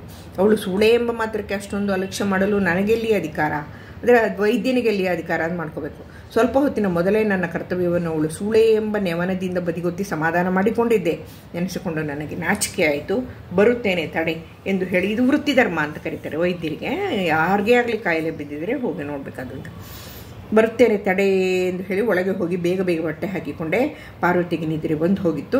ಔಷಧಿಯ ಪೆಟ್ಟಿಗೆಯನ್ನು ತೆಗೆದುಕೊಂಡು ಹಾಗೆಯೇ ಬಾಗಿಲನ್ನು ಎಳೆದು ಹೊರಟೆ. ನೋಡಿ, ಇಲ್ಲಿ ಔಷಧಿಯ ಪೆಟ್ಟಿಗೆ ಅಂತ ಬಂದಿದ್ದರಿಂದ ಡಾಕ್ಟ್ರಿಗೆ ಗೊತ್ತಾಗ್ತಿಲ್ಲದೆ ಅವರೆಲ್ಲೂ ಹೇಳೋದೇ ಇಲ್ಲ ಅಲ್ಲ. ರಾಜಮ್ಮನ ಮನೆ ನಮ್ಮನೆಗೆ ಸುಮಾರು 3/4 ಮೈಲು ದೂರದಲ್ಲಿ ಒಂದು ತೋಟದೊಳಗೆ ಒಂಟಿಯಾಗಿತ್ತು. ಅದರ ಹತ್ತಿರ 10-12 ಮಾರು ದೂರದಲ್ಲಿ ಒಂದೆರಡು ಬಡ ಜನರ ಕೂಲಿ ಜನರ ಗುಡಿಸಲುಗಳಲ್ಲದೆ ಬೇರೆ ಮನೆಗಳಿರಲಿಲ್ಲ. ನಾವು ಹೋಗುವಾಗ ರಾಜಮ್ಮನ ಮನೆ ಬಾಗಿಲು ತೆರೆದೇ ಇತ್ತು. ಸುಬ್ಬು ಅಮ್ಮವರೇ ಎಂದು ಕೂಗಿದ. ರಾಜಮ್ಮ ಹೊರಗೆ ಬಂದಳು. ಅದೇ ಮೊಟ್ಟ ಮೊದಲು ನಾನು ರಾಜಮ್ಮನನ್ನು ನೋಡಿದ್ದು. ಅವಳು ನೋಡೇ ಇಲ್ಲ, ಆದರೂ ಎಷ್ಟು ಕೆಟ್ಟದಾಗಿ ಮಾತಾಡ್ತಾರೆ ನೋಡಿ ಎಲ್ಲ. ಅವಳ ವಿಷಯವಾಗಿ ಜನರಾಡುತ್ತಿದ್ದ ಮಾತುಗಳನ್ನು ಕೇಳಿ ರಾಜಮ್ಮ ರಾಕ್ಷಸಿ ಎಂಬ ಭಾವನೆಯಾಗಿತ್ತು ನನಗೆ. ಆದರೆ ಅದೇಕೋ ವ್ಯಸನದಿಂದ ಬಾಡಿದ್ದ ಅವಳ ಮುಖವನ್ನು ಹತ್ತು ಕೆಂಪಾಗಿ ಊದಿಕೊಂಡಿದ್ದ ಅವಳ ಕಣ್ಣುಗಳನ್ನು ನೋಡಿ ನನಗೆ ಅತ್ಯಂತ ಕರುಣೆಯುಂಟಾಯಿತು. ಯಾರಿಗೆ ಕಾಯಿಲೆ ಎಂದು ಕೇಳಿದೆ. ರಾಜಮ್ಮ ಪ್ರತ್ಯುತ್ತರ ಕೊಡದೆ ನನ್ನನ್ನು ಒಳಗೆ ಕರೆದುಕೊಂಡು ಹೋದಳು. ಅಲ್ಲೊಂದು ಕೋಣೆಯಲ್ಲಿ ಮಂಚದ ಮೇಲೆ ಒಬ್ಬನು ಮಲಗಿದ್ದ. ರಾಜಮ್ಮ ಆತನ ಕಡೆಗೆ ಕೈ ತೋರಿದಳು. ಹತ್ತಿರ ಹೋದೆ. ಸತ್ತ ಹೆಣದ ಮುಖದಂತಿತ್ತು ಅವನ ಮುಖ. ಕಣ್ಣುಗಳನ್ನು ಬಿಟ್ಟುಕೊಂಡೇ ಇದ್ದರೂ ಆ ಕಣ್ಣುಗಳಲ್ಲಿ ಜೀವನದ ಬೆಳಕಿದ್ದಂತೆ ತೋರಲಿಲ್ಲ. ಬಗ್ಗಿ ಆತನ ಕೈ ಹಿಡಿದು ನೋಡಿದೆ. ಬೆಂಕಿಯಂತೆ ಸುಡುತ್ತಿತ್ತು ಕೈ. ಜ್ವರದ ತಾಪದಿಂದ ಅವನಿಗೆ ಪ್ರಜ್ಞೆ ಇರಲಿಲ್ಲ. ನೋಡಿದೊಡನೆಯೇ ಆತ ಬದುಕುವಂತಿಲ್ಲ ಎಂದು ನನಗೆ ತಿಳಿಯಿತು. ರಾಜಮ್ಮ ಅವನ ಕಾಲ ಹತ್ತಿರ ತಲೆಯನ್ನಿಟ್ಟುಕೊಂಡು ಶೂನ್ಯ ದೃಷ್ಟಿಯಿಂದ ನನ್ನ ಕಡೆ ನೋಡುತ್ತಿದ್ದಳು. ನಾನು ಎಷ್ಟೋ ಜನರು ಸಾಯುವುದನ್ನು ನೋಡಿದ್ದೇನೆ. ಅದೆಷ್ಟೋ ಜನರು ಎದೆ ಬಡಿದುಕೊಂಡು ಅಳುವ ಕರುಣ ಆಕ್ರಂದನವನ್ನೂ ಕೇಳಿದ್ದೇನೆ. ಆದರೆ ಇದಾವ ದೃಶ್ಯಗಳು ರಾಜಮ್ಮನ ಮೂಕ ರೋದನದಷ್ಟು ವ್ಯಥೆಯನ್ನು ಉಂಟು ಮಾಡಿರಲಿಲ್ಲ. ಸ್ವಲ್ಪ ಹೊತ್ತಿನ ಹಿಂದೆ ನಾನು ರಾಜಮ್ಮನನ್ನು ನೋಡಿ ಸಹ ಇರಲಿಲ್ಲ. ಅವಳ ವಿಷಯದಲ್ಲಿ ತಿರಸ್ಕಾರವಿತ್ತು, ಕೆಟ್ಟ ಭಾವನೆ ಇತ್ತು. ಒಂದು ಸಾರಿ ಅವಳ ಅಳುವ ಮುಖವನ್ನು ನೋಡಿದ ಮಾತ್ರದಿಂದ ನನಗೆ ಅವಳ ವಿಷಯದಲ್ಲಿದ್ದ ಎಲ್ಲ ಭಾವನೆಗಳು ಮಾಯವಾಗಿ ಅನುಕಂಪೆ, ಇಲ್ಲಿ ಅನುಕರಣೆ ಅಂತ ಟೈಪ್ ಮಾಡಿದ್ದಾರೆ, ಅನುಕರಣೆ ಅಲ್ಲ ಇದು, ಅನುಕಂಪೆ ಅಂದರೆ ಅನುಕಂಪೆ ಉಂಟಾಯಿತು ಅವಳ ಬಗ್ಗೆ, ಒಂಥರ ಪಾಪ ಅನ್ನಿಸ್ತು. ಅನುಕರಣೆಯೊಂದು ಮಾತ್ರ ಅದು ಹೇಗೆ ಉಳಿಯಿತು ಹೇಳಲಾರೆ. ಅವಳ ಪಾಯವೇನೂ ಹೆಚ್ಚಾಗಿದ್ದಂತೆ ತೋರಲಿಲ್ಲ. ನನ್ನ ಮಗಳು ಶಾಂತಿಗಿಂತ 1-2 ವರ್ಷಕ್ಕೆ ಹಿರಿಯೋಳೋ ಏನೋ, ಬೇಕಂದಕ್ಕೆ ತರ್ತಾರೆ, ಮಗಳು ಸಮಾನ ಅಷ್ಟೇ, ನನ್ನ ಮಗಳ ವಯಸ್ಸೇ ಚೂರು ಹೆಚ್ಚು ಕಮ್ಮಿ ಅಷ್ಟೇ ಅಂತ. ಇಷ್ಟೊಂದು ಚಿಕ್ಕ ಪ್ರಾಯದಲ್ಲಿ ಎಂತಹ ಅವಸ್ಥೆ, ಹೆಸರಾದ ಸೂಳೆ ಎಂಬ ಕೀರ್ತಿ. ಅಲ್ಲಿ ಅವನ ಬಗ್ಗೆ ಮಲಗಿದ್ದ ಮನುಷ್ಯ ಹೊರಲಾಡಿದ. ಅವನ ಹೆಸರು ಮನು ಅಂತ ಆಮೇಲೆ ಗೊತ್ತಾಗುತ್ತೆ. ನಾನು ಕುಡಿಸಿದ ಔಷಧಿಯ ಪ್ರಭಾವದಿಂದ ಅವನನ್ನು ಬದುಕಿಸುವುದು ಅಸಾಧ್ಯವಾದರೂ ಅವನಿಗೆ ಸ್ಮೃತಿ ಬರುವ ಸಂಭವವಿತ್ತು. ಜ್ವರ ಇದ್ದಾಗ ಒಂಚೂರು ಔಷಧಿ ಕುಡಿಸಿದ ಸ್ವಲ್ಪ ಇದು ಎಂಥದ್ದು ಎಚ್ಚರ ಆಗ್ಬೋದಲ್ವ. ಕಾಲದಿಸೆಯಲ್ಲಿ ಕುಳಿತಿದ್ದ ರಾಜಮ್ಮ ಎದ್ದು ಬೆವರುತ್ತಿದ್ದ ಅವನ ಮುಖವನ್ನು ಮರೆಸತೊಡಗಿದಳು. ಅವನ ತುಟಿ ಅಲುಗಾಡಿತು. ಸ್ವಲ್ಪ ನೀರನ್ನು ಕುಡಿಸುವಂತೆ ಹೇಳಿದೆ. ಅವಳು 1-2 ಚಮಚ ನೀರನ್ನು ಕುಡಿಸುತ್ತಲೇ ಅವನು ಬಹು ಮೆಲ್ಲಗೆ ರಾಣಿ ಎಂದ. ನೋಡಿದ್ರೆ ರಾಜಮ್ಮನ ಅವನು ಕರಿತಿರೋದು ಯಾರು ರಾಣಿ ಅಂತ. ಮಲಗಿದಾನಲ್ಲ ಆ ಮನುಷ್ಯ, ಇವಳನ್ನು ಮೊದಲು ಪ್ರೀತಿಸ್ತಿದ್ದವನು ವೇಶ್ಯ ಆಗೋಕ್ಕೆ ಮೊದಲು, ಆ ಥರ ರಾಣಿ ಎಂದ. ರಾಜಮ್ಮ ನನ್ನ ಕಡೆಗೊಮ್ಮೆ ಕೃತಜ್ಞತೆಯಿಂದ ನೋಡಿ, ಅಂತ ಮಾಡಿದ್ರಲ್ಲ ಡಾಕ್ಟ್ರೇ ಅಂತ ಅನ್ನೋ ಥರ, ಏನು ಮನು ಎಂದಳು. ಅದರಿಂದ ಅವನು ಮನು ಅಂತ, ಮಲಗಿದಾನಲ್ಲ ಕಾಯಿಲೆ ಬಂದ ಮನುಷ್ಯ ಅವನು ಮನು ಅಂತ, ಇವಳು ಅವನ ಪಾಲಿಗೆ ರಾಣಿ ಅಂತ. ಪಾಪ ಅವಳಿಗೆ ಗೊತ್ತಿರಲಿಲ್ಲ ಆರುವ ಮೊದಲು ದೀಪ ಜೋರಾಗಿ ಉರಿಯುವುದೆಂದು. ರಾಣಿ ರಾಣಿ ರಾಣಿ ಎಂದು ಕೂಗುತ್ತಾ ಆತ ಅವಳ ಕೈಗಳನ್ನು ಹಿಡಿದುಕೊಂಡ. ಇಲ್ಲೇ ಇದ್ದೇನೆ ನಾನು, ಏನು ಎಂದು ರಾಜಮ್ಮ ಕೇಳಿದಳು. ಪುನಃ ಇನ್ನೊಮ್ಮೆ ರಾಣಿ ಎಂದು ಜೋರಾಗಿ ಚೀರಿದ ಆತ. ಅದೇ ಅಂತ್ಯ ಅಷ್ಟೆ. ಎಚ್ಚರ ಬಂದು ಕೊನೆಗೆ ರಾಣಿ ಅಂತ ಹೇಳಿದ್ದು ಭಾಳ ಮುಖ್ಯ. ಇಲ್ಲದೇ ಕತೆಗೆ ಯಾಕೆ ಹೆಸರು ಅನ್ನೋದು ನಮ್ಗೆ ಗೊತ್ತಾಗಬೇಕಾಗಿತ್ತಲ್ವಾ. ಆದ್ದರಿಂದ ಬೆಳಗಿನ 10 ಗಂಟೆಯಾಗಿತ್ತು. ಮರುದಿನ ನಾನು ಮನೆಗೆ ಹೋಗುವಾಗ ಮಕ್ಕಳಿಬ್ಬರು ಸ್ಕೂಲಿಗೆ ಹೋಗಿದ್ದರು. ಪಾರ್ವತಿ ಹೋದೊಡನೆ ಎಲ್ಲಿಗೆ ಹೋಗಿದ್ದೀರಿ? ರಾತ್ರಿಯೇ ಹೋದರೂ ಬೆಳಗಾಗಿದೆ, ಯಾರಿಗೆ ಕಾಯ್ದೆ ಎಂದು ಮುಂತಾಗಿ, ಏನೋ ಇದೆ ಬಿಡಿ, ಎಲ್ಲಿಗೆ ಹೋಗಿದ್ದೀರಿ? ರಾತ್ರಿ ಹೋದ್ರಿ, ಬೆಳಗಾಗಿದೆ, ಈಗ ಬಂದಿದ್ದೀರಾ ಎಂದು ಮುಂತಾಗಿ ಪ್ರಶ್ನೆಗಳ ಮಳೆಯನ್ನೇ ಸುರಿಸಿಬಿಟ್ಟಳು. ಅಂದರೆ ಮುದ್ರಣ ದೋಷ ಇದೆ ಬಿಡಿ ಇಂದಷ್ಟೇ. ಆದರೆ ಆಗ ಅವಳ ಪ್ರಶ್ನೆಗಳಿಗೆ ಪ್ರತ್ಯುತ್ತರವನ್ನು ಕೊಡುವ ಸ್ಥಿತಿಯಲ್ಲಿ ಇರಲಿಲ್ಲ ನನ್ನ ಮನಸ್ಸು. ಹಿಂದಿನ ದಿನದ ಆ ಕೋಳಿ ಕೆದರಿದ ಕೂದಲಿನ ಊದಿದ ಕಣ್ಣುಗಳ ಬಾಡಿದ ಮುಖದ ರಾಜಮ್ಮ, ಅವಳ ಮೂಕ ರೋದನ ಎಲ್ಲ ಕಣ್ಣ ಮುಂದೆ ಕಟ್ಟಿದಂತಿತ್ತು. ನನ್ನೆದುರು ಪಾರ್ವತಿಯೇ ನಿಂತಿದ್ದರೂ ನನ್ನ ಕಣ್ಣುಗಳಿಗೆ ರಾಜಮ್ಮನ ಬಾಡಿ ಬೆಂಡಾಗಿದ್ದ ಆ ಮುಖ ಕಾಣಿಸುತ್ತಿತ್ತು. ನಾನು ಮೂಕನಂತೆ ಬೆಪ್ಪಾಗಿ ನಿಂತಿರುವುದನ್ನು ನೋಡಿ ಪಾರ್ವತಿಗೆ ಆಶ್ಚರ್ಯವೇ ಆಗಿರಬೇಕು. ಹಿಂದಿನ ದಿನದ ನನ್ನ ವಿಪರೀತದ ಕೆಲಸದಿಂದಲೇ ನಾನು ಆಗಿರುವುದು ಎಂದು ಅವಳು ಬಲು ನೊಂದುಕೊಂಡಳು. ನಿನ್ನೆ ಇಡೀ ದಿನ ನಿದ್ರೆ ಇಲ್ಲ, ಹೊತ್ತಿಗೆ ಸರಿಯಾಗಿ ಊಟವಿಲ್ಲ, ಇನ್ನಾದರೂ ಫಲಾಹಾರ ಮಾಡಿ ವಿಶ್ರಾಂತಿ ತಗೊಳ್ಳಿ ಎಂದು ಕಾಫಿ ತಿಂಡಿಯನ್ನು ತಂದಿಟ್ಟುಕೊಂಡು ಬಲವಂತ ಪಡಿಸತೊಡಗಿದಳು. ಈಗೇನು ಬೇಡ ಪಾರ್ವತಿ, ಸ್ವಲ್ಪ ಮಲಗಿ ನಿದ್ರೆ ಮಾಡಿದರೆ ಎಲ್ಲ ಸರಿಯಾಗುತ್ತೆ ಎಂದು ಬಟ್ಟೆಯನ್ನು ಸಹ ಬದಲಾಯಿಸದೆ ಹಾಗೆಯೇ ಬಿದ್ದುಕೊಂಡೆ ನಾನು ಅಂತ ಹೇಳ್ತಾರೆ. ಮತ್ತು ಇಲ್ಲಿ ಸ್ವಲ್ಪ ಮುದ್ರಣ ದೋಷವನ್ನು ಸರಿಪಡಿಸಬೇಕು. ನಿದ್ರೆ ಮಾಡಲು ನಿದ್ರೆ ಮಾಡಲು ಎಳಸುವೆನು ಎಂದು ಎಣಿಸಿ ಅಂತಿದ್ದು ಯಾವ ಭಾಷೆ? 19ನೇ ಶತಮಾನ ಪ್ರಾರಂಭದ ಭಾಷೆ ಇದು. ಅದೇ ನಿದ್ದೆ ಮಾಡಲು ಬಯಸುತ್ತಿರುವೆನೆಂದು ಬಯಸಿ ಪಾರ್ವತಿ ಹೊರಗೆ ಹೊರಟಳು. ಇಲ್ಲಿ ಬಂದು ಕೂತ್ಕೋ ಪಾರ್ವತಿ ಎಂದೆ. ಪಾರ್ವತಿ ನನ್ನ ಹತ್ತಿರ ಬಂದು ಕುಳಿತಳು. ಇವತ್ತು ನಿನಗೇನಾಗಿದೆ ಎಂದು ಕೇಳುವಂತಿತ್ತು ಪಾರ್ವತಿಯ ಪ್ರಶ್ನಾಸೂಚಕವಾದ ದೃಷ್ಟಿ. ನಾನು ಅವಳಿಗೆ ಹಿಂದಿನ ರಾತ್ರಿ ರಾಜಮ್ಮನ ಮನೆಯಲ್ಲಿ ನಡೆದುದೆಲ್ಲವನ್ನೂ ಹೇಳಿದೆ. ನನ್ನ ಮಾತುಗಳನ್ನು ಕೇಳಿ ಪಾರ್ವತಿ, ಸತ್ತವನು ಯಾರು? ರಾಜಮ್ಮನಿಗೆ ಏನಾಗಬೇಕು ಎಂದು ಕೇಳಿದಳು. ಅಷ್ಟರವರೆಗೂ ನನಗೆ ಆ ವಿಷಯ ಹೊಳೆದಿರಲಿಲ್ಲ. ಸತ್ತವನು ಯಾರು? ರಾಜಮ್ಮನಿಗೆ ಅಷ್ಟೊಂದು ವ್ಯಸನವನ್ನುಂಟು ಮಾಡಿ ಅವನಿಗೂ ಅವಳಿಗೂ ಏನು ಸಂಬಂಧ ಎಂದು ನನಗೂ ಈಗ ಅನಿಸಿತು. ಪಾರ್ವತಿಗೆ ರಾಜಮ್ಮನ ಮೇಲೆ ಬಹಳ ಸಂದೇಹ. ಎಲ್ಲಾದರೂ ರಾಜಮ್ಮ ಅವನನ್ನು ವಿಷ ಹಾಕಿ ಕೊಂದಿರಬಹುದೇ ಅಂತ. ಒಂದೇ ಒಂದು ದಿನದ ಹಿಂದೆ ಪಾರ್ವತಿಯಂತೆಯೇ ನನಗೂ ಸಂದೇಹ ಉಂಟಾಗುತ್ತಿತ್ತು. ರಾಜಮ್ಮನನ್ನು ಒಂದು ಸಾರಿ ನೋಡಿದ ಮೇಲೆ ನಾನು ಆ ಥರದ ಎಲ್ಲ ಭಾವನೆಗಳು ಬದಲಾಗಿ ಹೋಗಿದ್ದವು. ಆದ್ದರಿಂದ ಅವಳ ವಿಷಯದಲ್ಲಿ ಪಾರ್ವತಿಯ ಸಂಶಯದ ಮಾತುಗಳನ್ನು ಕೇಳಿ ನನಗೆ ಕೋಪ ಬಂತು. ಸುಮ್ಮನೀರು ಪಾರ್ವತಿ ಎಂದು ಬಿಟ್ಟೆ. ನನ್ನ ಸ್ವರ ಕಠೋರವಾಗಿದ್ದಿರಬೇಕು ಸಿಟ್ಟಿನಿಂದ. ಪಾರ್ವತಿಯ ಕಣ್ಣುಗಳಲ್ಲಿ ನೀರು ತುಂಬಿತು. ಅವಳ ಮುಖವನ್ನು ನೋಡಿ ನನ್ನ ಕಠೋರತೆಗಾಗಿ ನಾಚಿಕೆಯಾಯಿತು. ಅವಳನ್ನು ಸಮಾಧಾನಪಡಿಸುತ್ತಾ, ರಾಜಮ್ಮ ವಿಷ ಹಾಕಿಕೊಳ್ಳುವಂಥ ರಾಕ್ಷಸಿಯಂತೆ ತೋರುವುದಿಲ್ಲ ಪಾರ್ವತಿ. ನಮ್ಮ ಶಾಂತಿಗಿಂತ ಎಲ್ಲಾದರೂ 1-2 ವರ್ಷಕ್ಕೆ ದೊಡ್ಡವಳಾಗಿರಬೇಕು ಪಾಪ. ಅವಳನ್ನು ನೋಡುವಾಗ ಬಹಳ ಮರುಕವಾಗುತ್ತೆ. ಜನರಿಗೇನು ಸುಮ್ಮನೆ ಏನಾದರೂ ಹೇಳುತ್ತಿರುತ್ತಾರೆ ಎಂದು ಹೇಳಿದೆ. ಆದರೆ ಪಾರ್ವತಿಗೆ ರಾಜಮ್ಮನ ಮೇಲಿನ ಸಂದೇಹವು ಸಂಪೂರ್ಣವಾಗಿ ದೂರವಾದಂತೆ ತೋರಲಿಲ್ಲ. ಸತ್ತವನು ಹಣಗಾರನಾಗಿರಬಹುದು. ಅವನ ಹಣಕ್ಕಾಗಿ ಅವನನ್ನು ಕೊಂದಿರಬಹುದು. ಈಗ ವ್ಯಸನವನ್ನು ನಡೆಸುತ್ತಿರಬಹುದು. ಹೀಗೆ ಪಾರಾಗಲು ಯತ್ನಿಸುತ್ತಿದ್ದಾಳೆ ಎಂದು ಪಾರ್ವತಿಯ ಊಹೆ. ಆ ದಿನ ನಾನು ಆಸ್ಪತ್ರೆಗೆ ಹೋಗಲಿಲ್ಲ. ಆಸ್ಪತ್ರೆಯಿಂದ ಆಗಬೇಕದು. ವಿಶ್ರಾಂತಿಯನ್ನು ತೆಗೆದುಕೊಳ್ಳುವ ನೆವದಿಂದ ಹಾಸಿಗೆಯ ಮೇಲೆಯೇ ಹೊರಳಾಡುತ್ತಿದ್ದೆ. ನಿದ್ರೆ ಮಾತ್ರ ಎಷ್ಟೆಷ್ಟು ಪ್ರಯತ್ನಿಸಿದರೂ ಬರಲಿಲ್ಲ. ಕೊನೆಗೆ ಸಾಯಂಕಾಲ ಸ್ವಲ್ಪ ಹೊರಗೆ ಹೋಗಿ ತಿರುಗಾಡಿಕೊಂಡಾದರೂ ಬರೋಣ ಎಂದು ಹೊರಟೆ. ನನಗೆ ತಿಳಿಯದಂತೆಯೇ ಕಾಲುಗಳು ನನ್ನನ್ನು ರಾಜಮ್ಮನ ಮನೆಯ ಕಡೆಗೆ ಎಳೆದುಕೊಂಡು ಹೋದವು. ಬಾಗಿಲು ತೆರೆದಿತ್ತು. ಒಳಗೆ ಹೋದೆ. ಹಿಂದಿನ ದಿನ ರೋಗಿಯು ಮಲಗಿದ್ದ ಮಂಚದ ಹತ್ತಿರ ನೆಲದ ಮೇಲೆ ಕುಳಿತುಕೊಂಡು ನಮ್ಮ ಶೂನ್ಯ ದೃಷ್ಟಿಯಿಂದ ಬಾಗಿಲ ಕಡೆ ನೋಡುತ್ತಿದ್ದಳು ರಾಜಮ್ಮ. ಅದೇ ಬಾಗಿಲಿನಿಂದ ಒಳಗೆ ಹೋದರೂ ನನ್ನನ್ನು ಅವಳು ನೋಡಿದಂತೆ ತೋರಲಿಲ್ಲ. ನನಗಳ ಸ್ಥಿತಿಯನ್ನು ನೋಡಿ ಬಹಳ ಕಳವಳವಾಯಿತು. ಹೆಣದ ದಹನವಾಗಿತ್ತು. ಹೆಣ ಏನೋ ಸುಟ್ಟಿದಳು ಹೋಗಿ. ಯಾರ ಜೊತೆನೂ ಸಹಾಯ ಸುಬ್ಬು ಇದನ್ನಲ್ಲ ಅವಳು. ಈಗ ಅವಳೊಬ್ಬಳೇ ಆ ಮನೆಯಲ್ಲಿ. ಸೂಳೆಯ ಜೊತೆಗೆ ಹೋಗುವವರು ಯಾರು? ಪಾರ್ವತಿಯನ್ನಾದರೂ ಜೊತೆಯಲ್ಲಿ ಕರೆತರಬೇಕಾಗಿತ್ತು ಎನಿಸಿತು ನನಗೆ. ಹಿಂದಿನ ದಿನ ಯಾರಾದರೂ ನನ್ನೊಡನೆ ರಾಜಮ್ಮನ ಮನೆಗೆ ನನ್ನ ಹೆಂಡತಿಯನ್ನು ಕರೆದುಕೊಂಡು ಹೋಗು ಎಂದಿದ್ದರೆ ನಾನು ಅವರೊಡನೆ ಖಂಡಿತವಾಗಿಯೂ ಜಗಳವಾಡಿಬಿಡುತ್ತಿದ್ದೆ. ಆದರೆ ಈಗ ನನಗೆ ಹಾಗೆ ಅನ್ನಿಸ್ತಾ ಇದೆ. ರಾಜಮ್ಮನನ್ನು ನೋಡಿದ ಮೇಲೆ ಆ ಥರದ ಭಾವನೆಗಳೇ ಮಾಯವಾಗಿ ಹೋಗಿದ್ದವು. ಹಿಂದೆ ನಾನು ಅವಳ ವಿಷಯವಾಗಿ ನೆನೆಸಿಕೊಂಡದನ್ನೆಲ್ಲ ಯೋಚಿಸಿಕೊಂಡಾಗ ನನಗೆ ನನ್ನ ಮೇಲೆ ಧಿಕ್ಕಾರ ಉಂಟಾಗುತ್ತಿತ್ತು. ಅವಳಿಗೆ ನಾನು ಓದುವುದೂ ತಿಳಿಯಲಿಲ್ಲ. ರಾಜಮ್ಮ ಎಂದು ಕೂಗಿದೆ. ಬೇರೆ ಯಾವುದನ್ನೋ ನೋಡುತ್ತಿದ್ದವಳು ಪಕ್ಕನೆ ತಿರುಗಿ ನನ್ನ ಮಾತು ಕೇಳಿ ಅವಳು ತಿರುಗಿದಳು. ಮೊದಲು ನಾನು ಯಾರಂತ ಅವಳಿಗೆ ಗುರುತು ಸಿಕ್ಕಿದಂತೆ ತೋರಲಿಲ್ಲ. ಅವಳನ್ನು ನಾನೆಷ್ಟೋ ಸಮಾಧಾನಪಡಿಸಲು ಯತ್ನಿಸಿದೆ. ಅವಳು ಅಳುತ್ತಿರಲಿಲ್ಲ. ಆದರೂ ನನ್ನ ಮಾತುಗಳಿಂದ ಅವಳಿಗೆ ಸಮಾಧಾನವಾದಂತೆ ತೋರಲಿಲ್ಲ. ಕತ್ತಲಾಗುತ್ತಾ ಬಂದಿತ್ತು. ಅವಳೊಬ್ಬಳೇ ಆ ಮನೆಯಲ್ಲಿ. ಆದರೆ ನಾನೇನು ಮಾಡುವಂತಿರಲಿಲ್ಲ. ಕೊನೆಗೆ ಯಾರನ್ನಾದರೂ ಜೊತೆಗೆ ಕಳುಹಿಸುತ್ತೇನೆಂದು ಹೇಳಿ ಹೊರಟೆ. ಬಾಯಲ್ಲಿ ಹೇಳುವಷ್ಟು ಸುಲಭವಾಗಿರಲಿಲ್ಲ ರಾಜಮ್ಮನ ಮನೆಗೆ ಜನರನ್ನು ಕಳುಹಿಸುವುದು. ಅಂತೂ ಕೊನೆಗೆ ನಮ್ಮನೆಯ ಕೆಲಸದವಳನ್ನು ಆ ರಾತ್ರಿಯ ಮಟ್ಟಿಗೆ ಅಲ್ಲಿಗೆ ಹೋಗಲು ಒಪ್ಪಿಸಿದೆ. ಶಾಂತಿ ಮಗಳು. ನಾನು ಅವಳೊಡನೆ ಹೋಗುತ್ತೇನೆಂದಳು.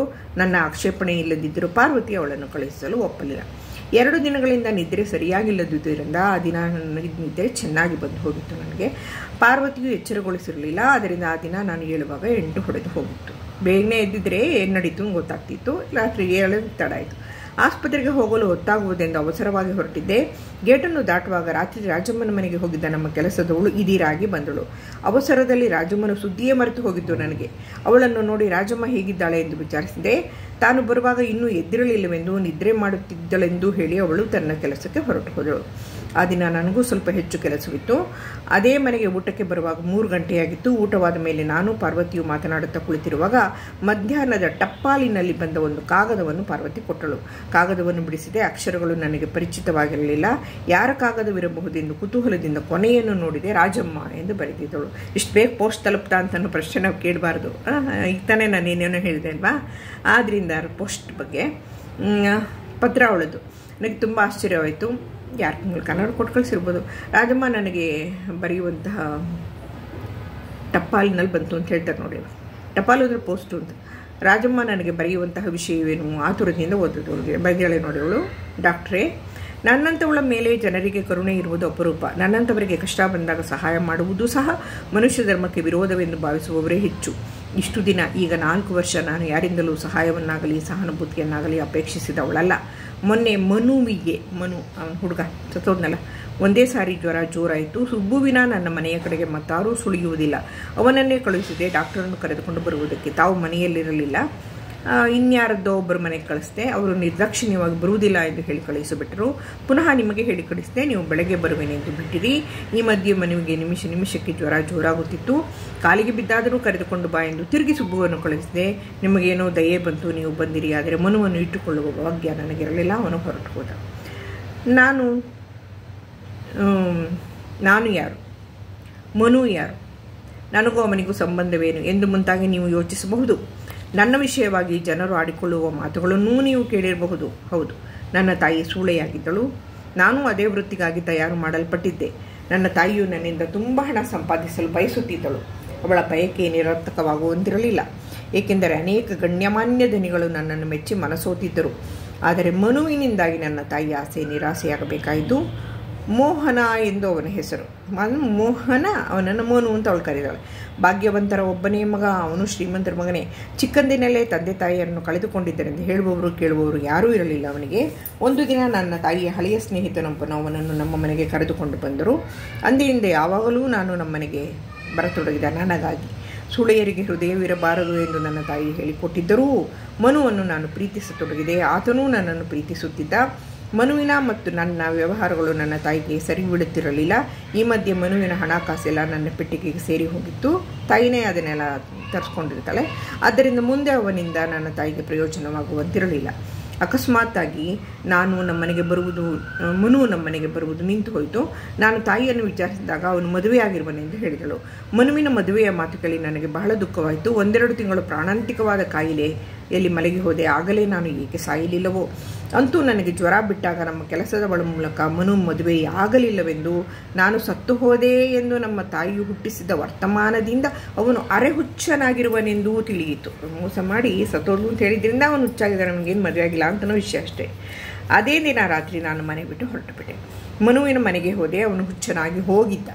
ಹುಚ್ಚಿನಲ್ಲಿ ಕಣ್ಣಿಗೇನೋ ಹಾಕಿಕೊಂಡಿದ್ದರಿಂದ 2 ಕಣ್ಣುಗಳೂ ದೃಷ್ಟಿಹೀನವಾಗಿದ್ದವು. ನೋಡಿ, ಕಣ್ಣಿಂದ ಕೂಡ ಇವಳನ್ನು ನೋಡಿ ಗುರುತಿಡಿಯಕ್ಕಾಗಲ್ಲ ಅವನಿಗೆ.